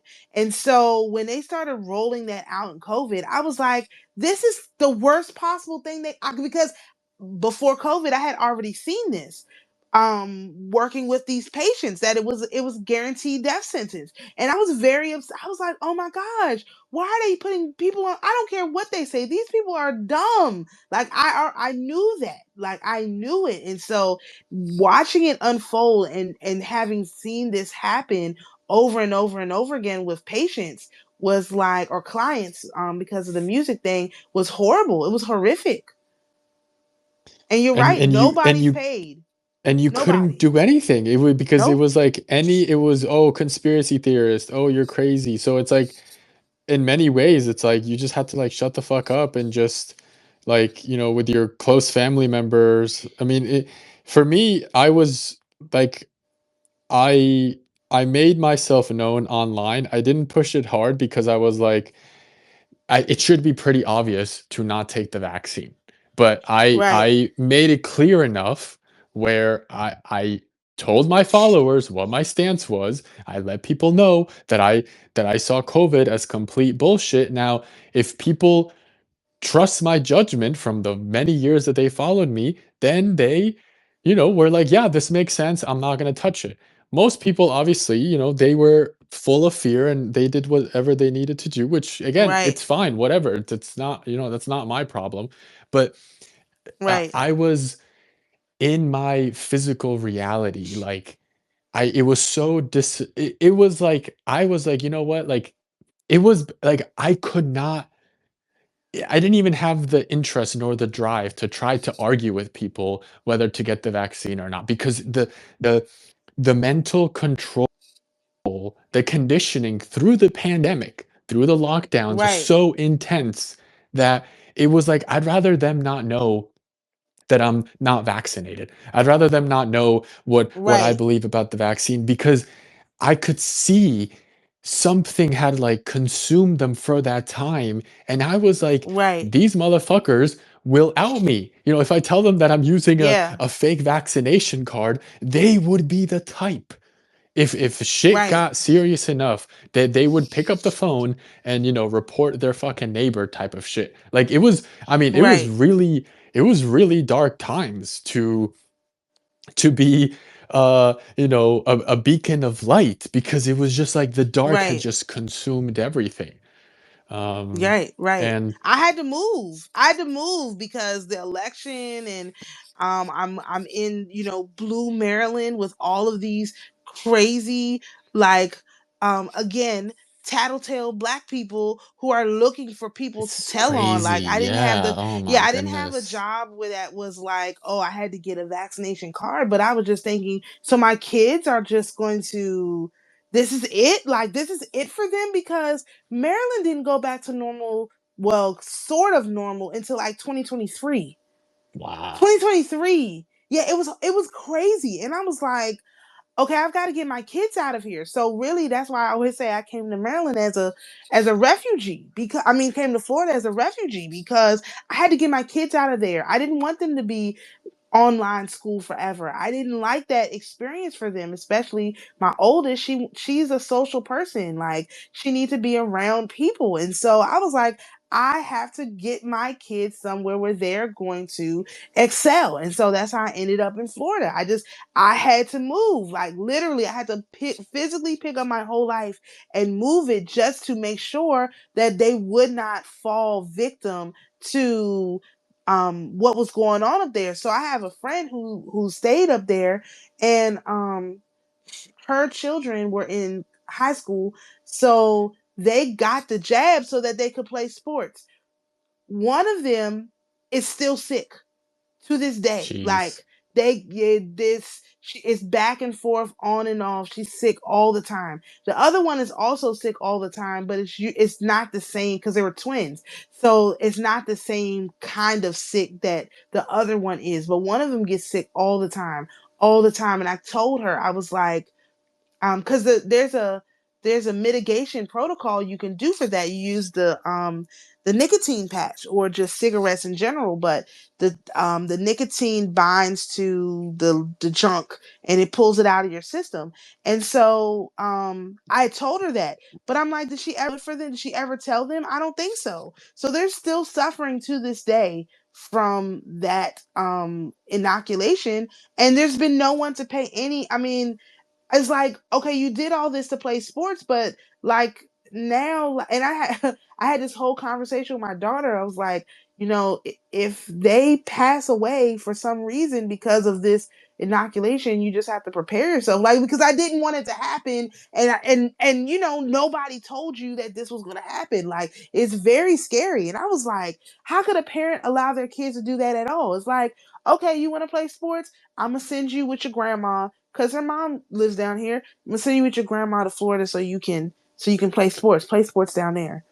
That's what I would have done if it was that serious. No way I would have said, okay, I'm gonna let them get some experimental thing and hope for the best. Not my children. I think very highly of my children.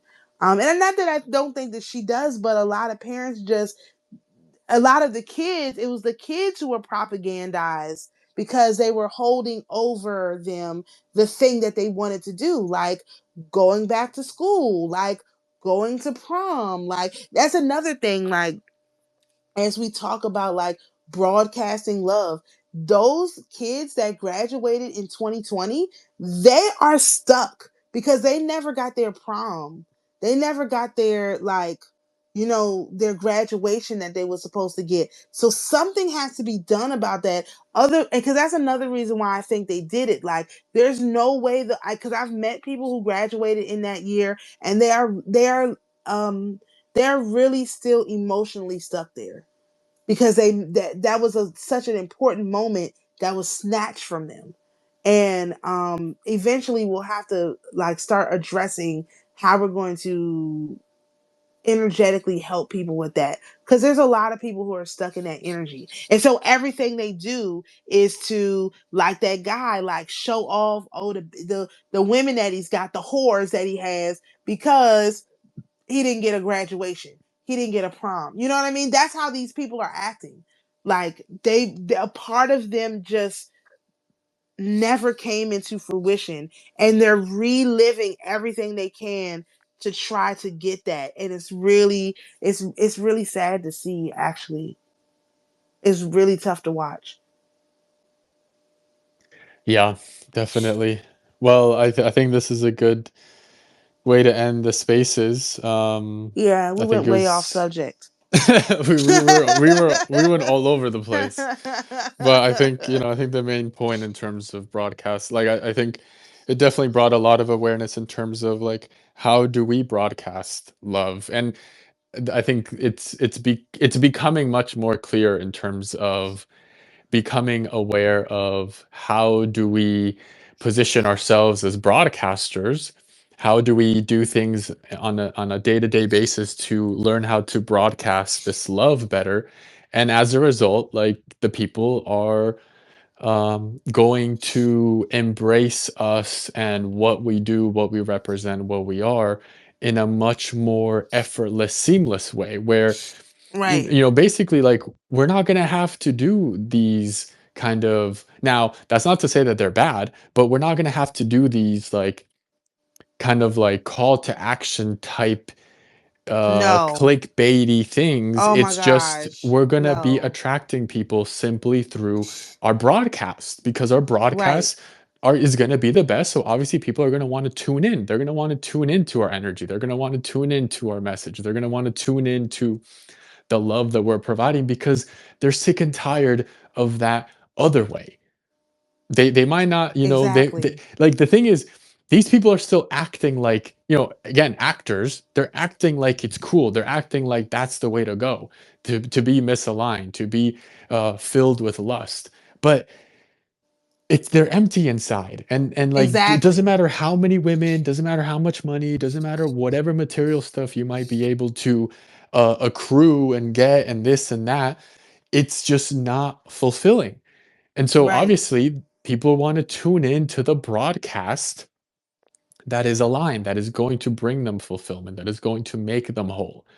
Now, we're not acting in terms of, we're not trying to cater to the whims of these people. We're just going to Right. keep the broadcast going.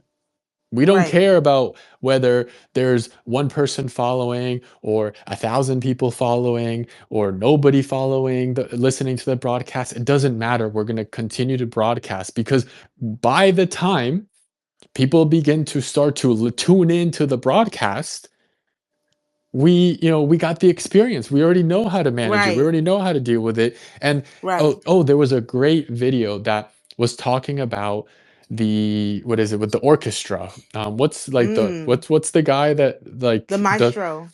yeah, so the maestro, the composer always has its back to the audience. Oh, you mean the Because conductor? the conductor, yeah, the conductor always has its back to the audience and it's focused on the orchestra. If the conductor was Mm. to turn and try to appease the audience, it's not working with the orchestra anymore. The orchestra Right. wouldn't be able to function. So I think in many ways that's what it means to be a broadcaster, is you Mm. have to turn your back against, not against, but you have to turn your back to the audience and focus on the craft, focus on the message, focus on Wow. the orchestra, focus on, managing the orchestra. Right. Whereas the actors are busy, obviously, in front of the screen, Oh. playing their act in front of the audience. And yeah, sure, initially the audience will be like, wow, this is so amazing, clap it up, clap it up. But it is only the orchestra with it's composer? Was that the, no, Conductor. what's You what's said the it's conductor? conductor. Conductor, yeah. It it is the conductor with the orchestra that is able to keep the audience in awe. Yep. Like, give the audience an experience that they have never felt before. Right. It's gonna have them be mesmerized. Right. But Right. the conductor has to give her back to the audience. Right. Always. There is Right. no ability to turn around until after the whole uh work of art is finished. Then yeah, you could turn around and bow and thank everyone, and obviously the crowd's going to be going wild because you turned their backs to the thing is, the audience does not like that. Initially they No. don't like that, but then No. after the show continues, they actually respect that. They really actually Right. value that because they're like, you have not been trying to convince us, you have not been trying to come after us, and as a result, just psychologically, you must be valuable. Like, you must, Right. like, be doing something right. Meanwhile, all these Right. other clowns are out here acting, say, hey, come join us, look how cool we are, look at this, Right. look at that, special deal, blah blah blah. Just salesmen out here, Right. just fucking selling their shit, whatever bullshit is going on. Meanwhile, the conductor is just conducting the orchestra. Whether people sit and listen or not, it doesn't fucking matter. Because guess what?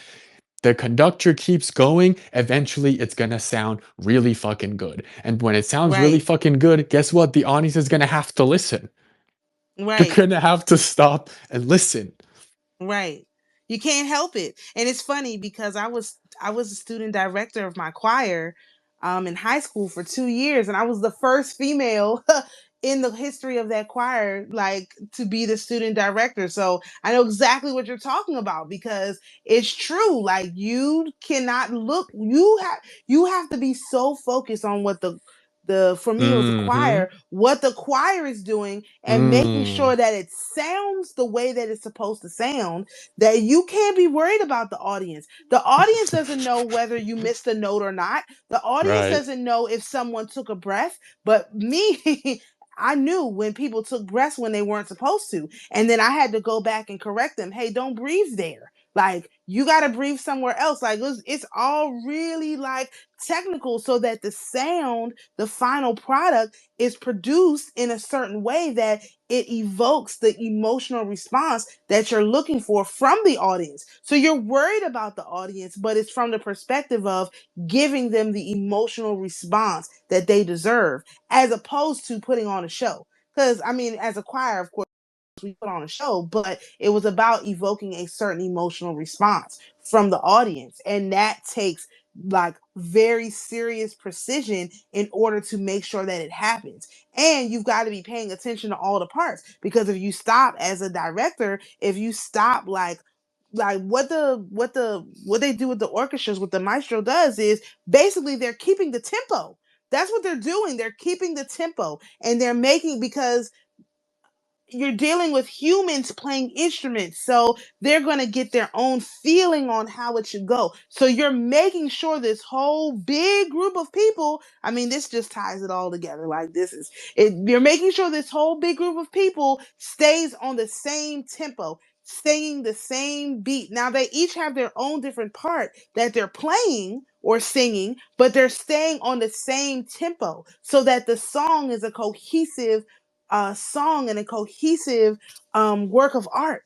And so when you get to the end and the final note is played or sang and it's over, that's when you can admire your handiwork. But if you stop in the middle of the thing to admire how great the violin sounds, or this drum solo, or this soloist, or whatever, the tempo can get off, and then your piano player, your sopranos are singing on the wrong tempo, people are clapping in the wrong place, and it totally messes up the whole aesthetic of what you're trying to produce. So you literally have to stay focused on the tempo and making sure. And when you hear somebody slowing down, you got my choir director. This man did not play, man. If you was doing something off, he was pointing at you and making the ugliest faces you ever seen, because you got to get that tempo. You cannot get off beat. You cannot miss a note. And if you miss a note, you can't act like it. You got to get back. You didn't know the words to the song. He said, you better say apples and bananas. Your mouth better be moving the whole time.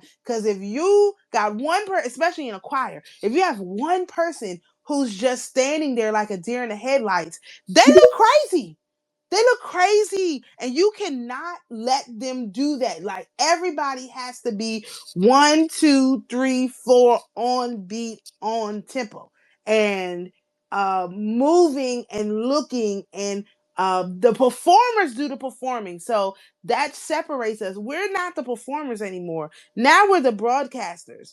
The performers do the performing, right? And that would be these spirits, these different entities or whatever. They have to do the perform. The creator is doing the performing.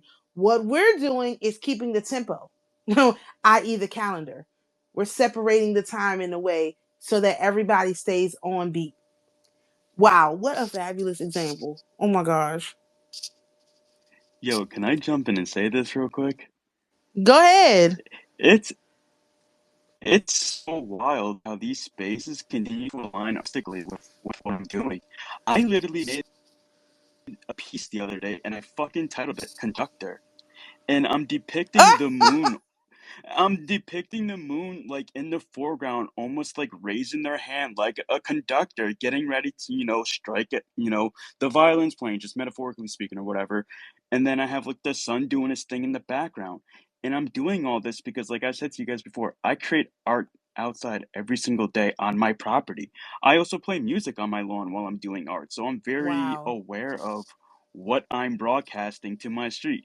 And like you said, authenticity is, the greatest thing. So some days I'll be blasting Tupac, someday I'll be blasting Jay-Z. And then I'm like, I'm Right. aware of what I'm doing now. It's like, okay, time to fucking uh bring it back. Let's play some Whitney Houston, and you keep that Right. flow. You're aware of the momentum, and I'm aware of this too. If I'm playing a bit more aggressive music, and I noticed people walking by me, I will turn my music down immediately so they can feel safe when they're walking by me. If I Right. am playing aggressive music, that's very important when you're trying to it's just being aware of your presence and making people feel safe. It's crazy how many people will orbit you because they feel that authenticity radiating. And it's like Yes. if people feel safe to walk by you, like I'm not trying to force a conversation. I'm not trying to force an interaction. I let all that shit happen naturally. But it's a good sign to know that if you see the same people always walking by you, that's a great sign that people feel safe in your presence to walk by you because they know you won't fucking quote unquote corner them into feeling uncomfortable. You're just in your element. Right.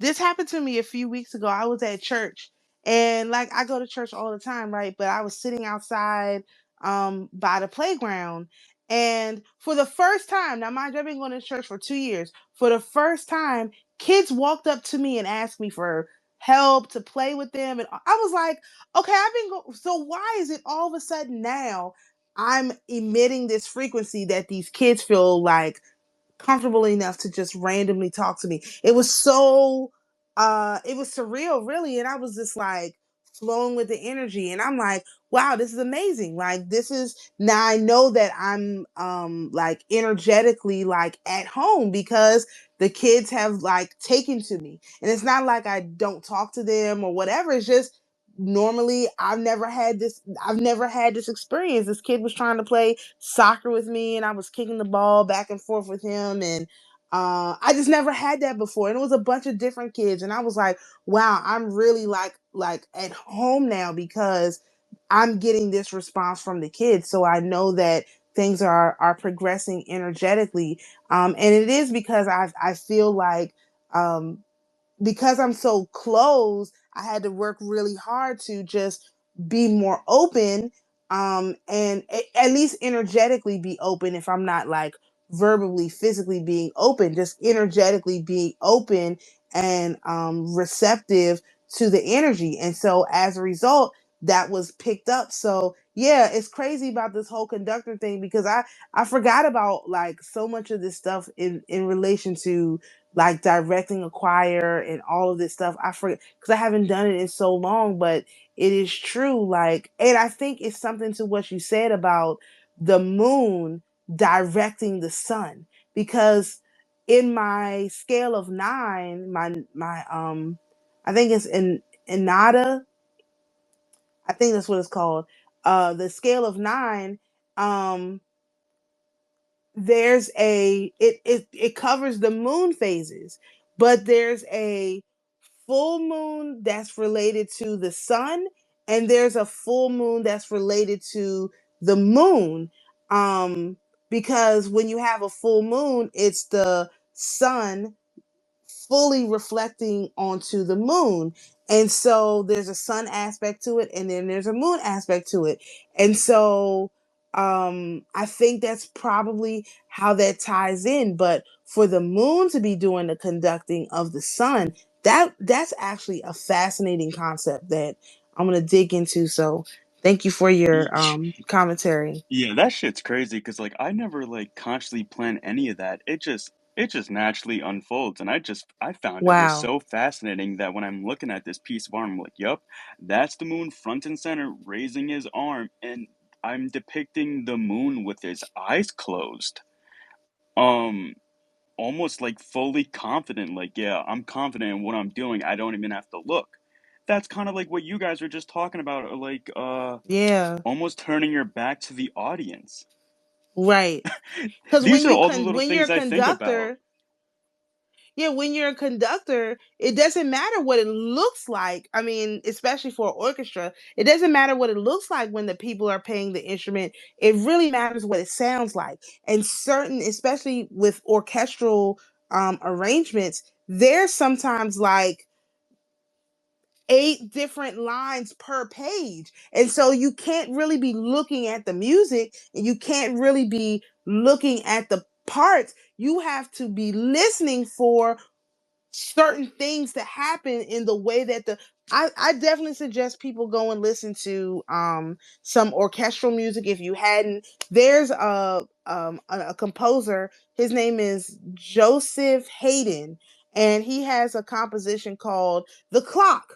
And when I was doing some research about some other stuff that he had come up, and that he also did like the 7 Last Words of Christ and a bunch of other compositions, but specifically the one he did that's called The Clock, I think it's his 99 composition, or is it 101?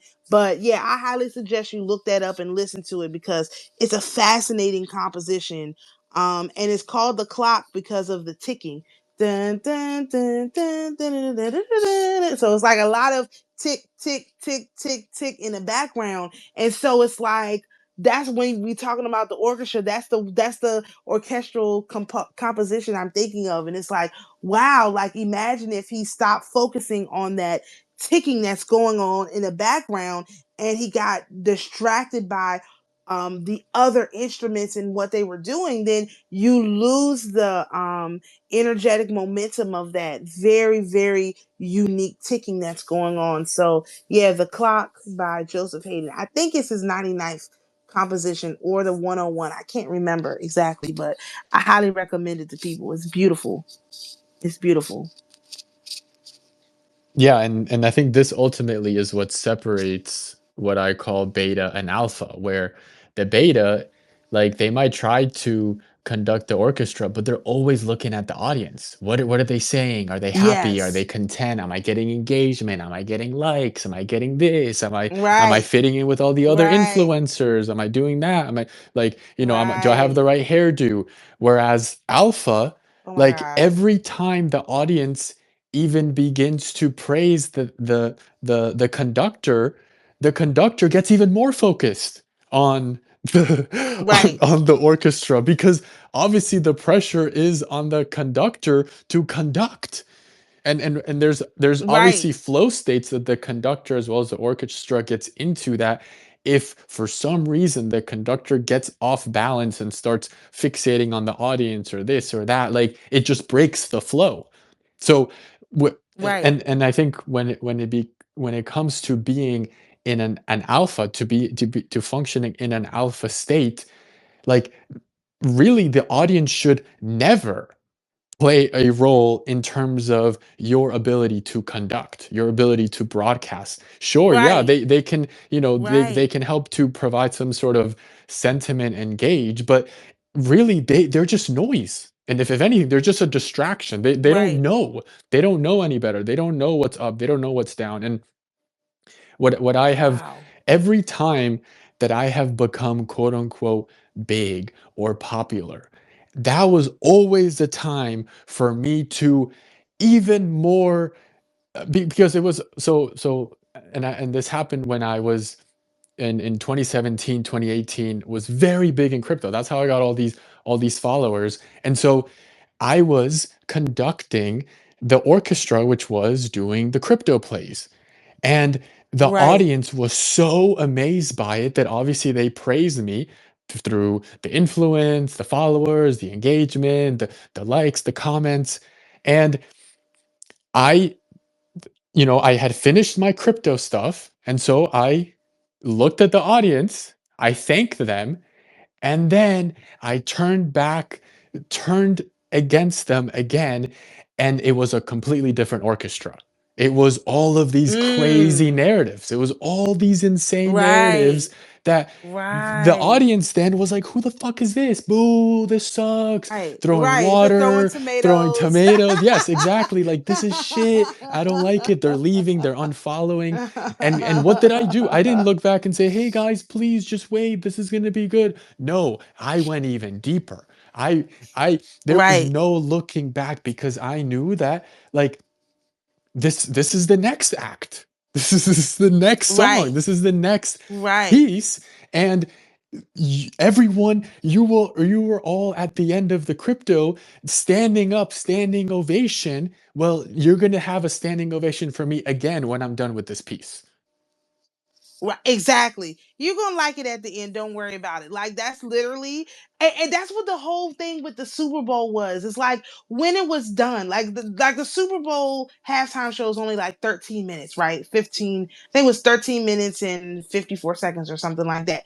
And when it was done, my jaw was just. I was just like, oh my gosh, did everyone see this? Like, I couldn't believe what I had seen. It was such a masterful cultural piece. And then to get online and see the conservatives complaining about hip hop.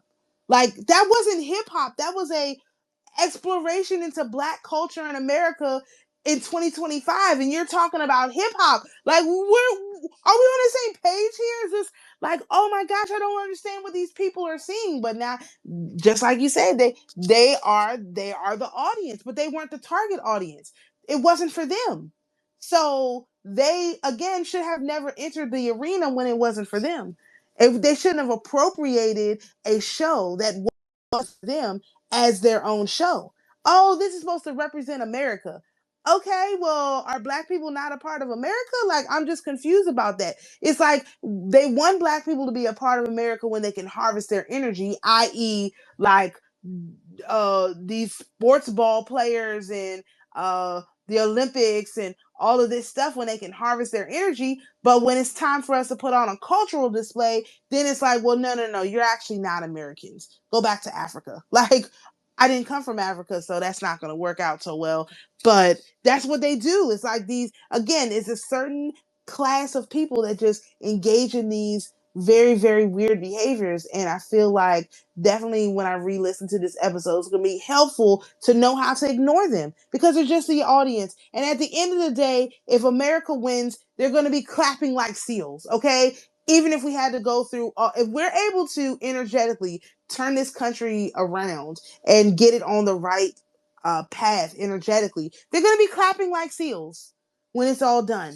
But Uh-huh. are they going to have Yeah, liked right. every single part of it? No, but Exactly. they're going to be clapping like seals and yelling USA and, whatever. Like, okay, fine. Like, and focusing on the goal of putting on a exceptional performance using the orchestra that we have in front of us, which again is all of these spirits, all of these entities.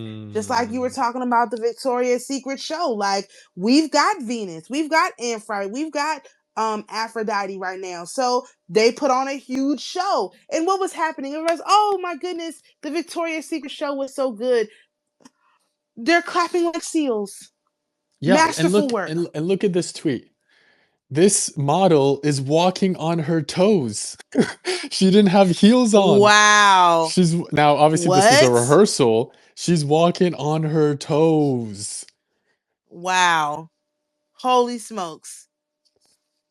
a, That's a crazy. friend of mine sent it to me. She's on her toes. Like, she's up on her fucking toes, just working it.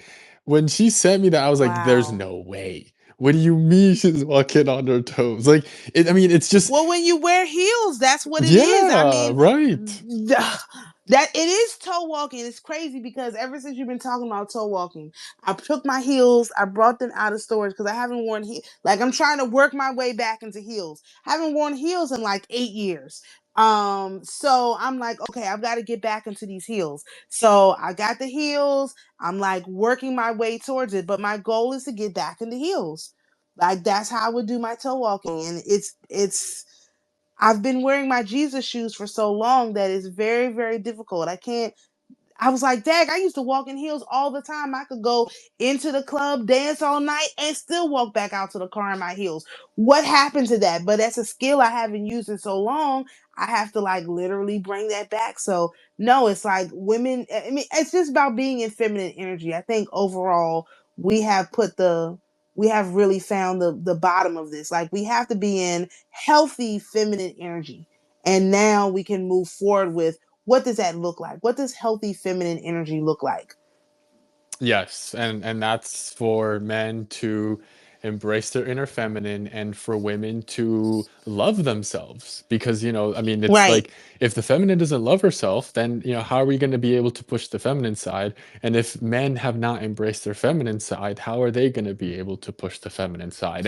And like right, for a lot of this, in terms of as the the Holy Imperium continued to develop, like it became very clear that the alliance that I was to form was with the divine feminine.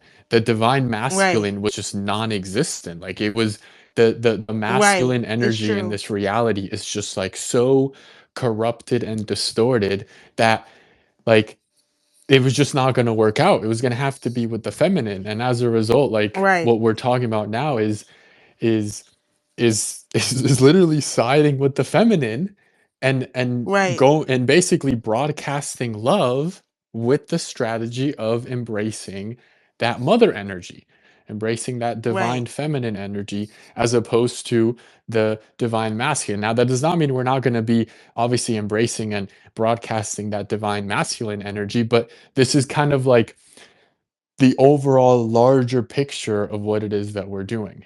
Um, and right. and I mean, it's just crazy, like, on the conductor side, is there's not many conductors. Like, There's no it's conductors. crazy There's no how, one in like charge of you look this. at, I mean, a perfect example is someone like Andrew Tate. Like, the Oh issue my is with God. these actors is they could be very big short term, but that Right, same success turns in completely the opposite way because people realize that they are just actors. Now, whether they're conscious exactly. of the fact that that's what they are or not, the audience smells it and they don't Right, respect that. They don't respect right. actors. And if anything, I think in Roman times, actors and actresses were like subhuman almost. They were almost treated They were. like they were Yeah, they weren't nothing. treated well. Yeah, they weren't. They called them. Researching this for the calendar. They called them jugglers. They called them jugglers. That's Mm. literally, I just looked this up like the other day because it's related to the 13-day cycle. They call them jugglers. Like they're literally people that are just juggling the energy. 6, 7. Like that's what they're doing. Like that's literally like what they're Six, doing. seven. It's crazy. I know. I Yeah. just randomly threw that in there, but that's what it is. They're 6, 7. Like they're just juggling the energy back and forth. Right. Like that's what actors are doing. They're not manifesting authentic energy.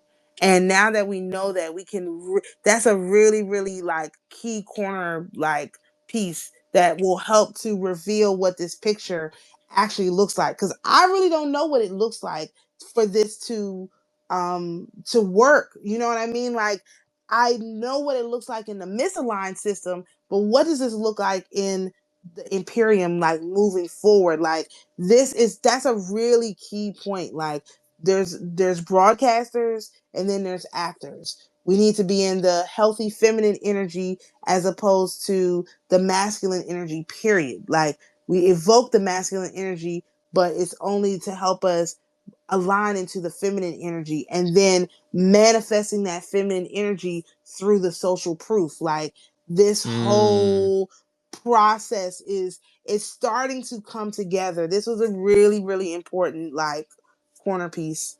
I'm glad everyone was here to join us. Yo, I swear I can just validate everything you guys are saying just through my own experiences showing up for myself. Just it's insane. Like when you said like your target audience, for example, right? Like Hmm. for the spirits, since I'm outside doing art every single day, and you know what's so insane? I was saying this to my parents. I was outside last year throughout the entire summer doing art, showing up every single day. Nobody, and I mean fucking nobody, was knowledge acknowledging my existence, and that was okay because I was fucking enjoying myself, having a good time. Right. And then all of a sudden this year, when I fully stepped into my power, it was like my cloak just came off. I became like this home and beacon, Mm. and everyone just started flocking to me. And you know what I did? I just simply stepped off the porch and started utilizing my entire front lawn just to create art. And everybody's like, wait, who the fuck is this guy? It's like, yo, I've been here. It's not my fault. You just noticed that I was out here doing my thing. And you know what's Wow. so funny? The spirits were acknowledging me first, obviously. Like, Right. I had white butterflies always fucking orbiting me. This rabbit this rabbit would then step in front of me. I had a rabbit stepping directly in front of me, sitting in front of me for an hour while I would create art. And I'm like, wow. Wow. I'm like, that's insane. And you want to know what's even more insane? That same rabbit came to me last year as a baby bunny, then returned to me again this year, a year older, and he was just sitting in front of me. I have footage of this bunny just sitting in front of me Wow. for over an hour, just eating, just looking into my eye while I was creating art. And I was like, yep, this just confirms everything. It's just like, I feel like, and I can validate what Medici was saying because I just remember so many things you guys are just saying. Medici, remember when you were saying like you heard that fucking that voice that God said fulfillment, that word fulfillment popped into your head? Yep. I I got that same thing last year when I found my way back onto my path, which was doing art. That same thing popped into my head. I Mm. literally heard that voice. You will live a fulfilled life. Mm. That's all I needed to hear. I was like, "Yep, found my way back onto my path." That shit's Wow. insane. It's all insane. Everything you guys are saying, I'm just continue to validate and just acknowledge what you guys are experiencing, and I'm experiencing all the same shit just in a different way through my own journey. And it's like, damn, it's like you guys just keep fucking activating everything that's going on. And it's like, I think these spaces are great, to be honest. When you first started doing these spaces, I was already saying, yeah, these are the best spaces around. These are the best spaces around. And it's like, it was already confirming what I felt deep down, but you guys just started saying it too. It doesn't matter how many people show up. It's already doing its fucking thing. It's Right. like what you want to know what's crazy too? I remember you were talking about people with digestive issues who's Tuesday people. born on a Tuesday. Yeah, I was looking all that shit up in live time while you were saying that. Mind blown. I was born on a Tuesday, brother born on a Tuesday, mom born on a Tuesday. I'm like, that's insane. I was I like, always pick on Tuesday people. Wow. I'm I was like, always that's picking on insane. Tuesday people because they be like, my stomach hurts. I be like, oh, you was born on a Tuesday. What do you mean I was born on a Tuesday? I'm like, your stomach hurts, right? Like, that's all you talk about is how much it hurts. It's amazing. Like, that one little fact is just, I can't wait until people like really pick that up, like energetically, and just start like, oh, my stomach hurts. Let me look and see what day I was born. Like, that's going to be like, I'm looking forward to people being able to do that kind of thing and see that, oh my gosh, she's telling the truth. Again, confirming the reality of that's kind of how it manifests. Like, you can do something about it once someone points it out to you. So that's crazy. But thank you for the confirmations, because it's always helpful. It's always helpful. Beautiful. Yes, thank you so much. Thank you. I think we can end it here. Yeah. It's been 3 hours. it's a very long I thought this was spaces. gonna be a short one, but Yeah, me no, too, but we I just went off kept on a going, whole and tangent. obviously like it was the conclusion really I think sealed the deal in Yeah, terms of the it brought things back to, I guess, the whole point, which is broadcasting love, and as you said, like really understanding the system that is being built out for the infrastructure, because right, that's what we're doing right now is we're building out the system and the infrastructure that's gonna um, be the basis of the new world order. right, And like all of these things are very important to hash out to fully understand like what are we doing and how are we doing it. So right. thank you Exactly. so much. Hope everyone has a great weekend, and we will have another spaces on Tuesday night Eastern time. Thanks.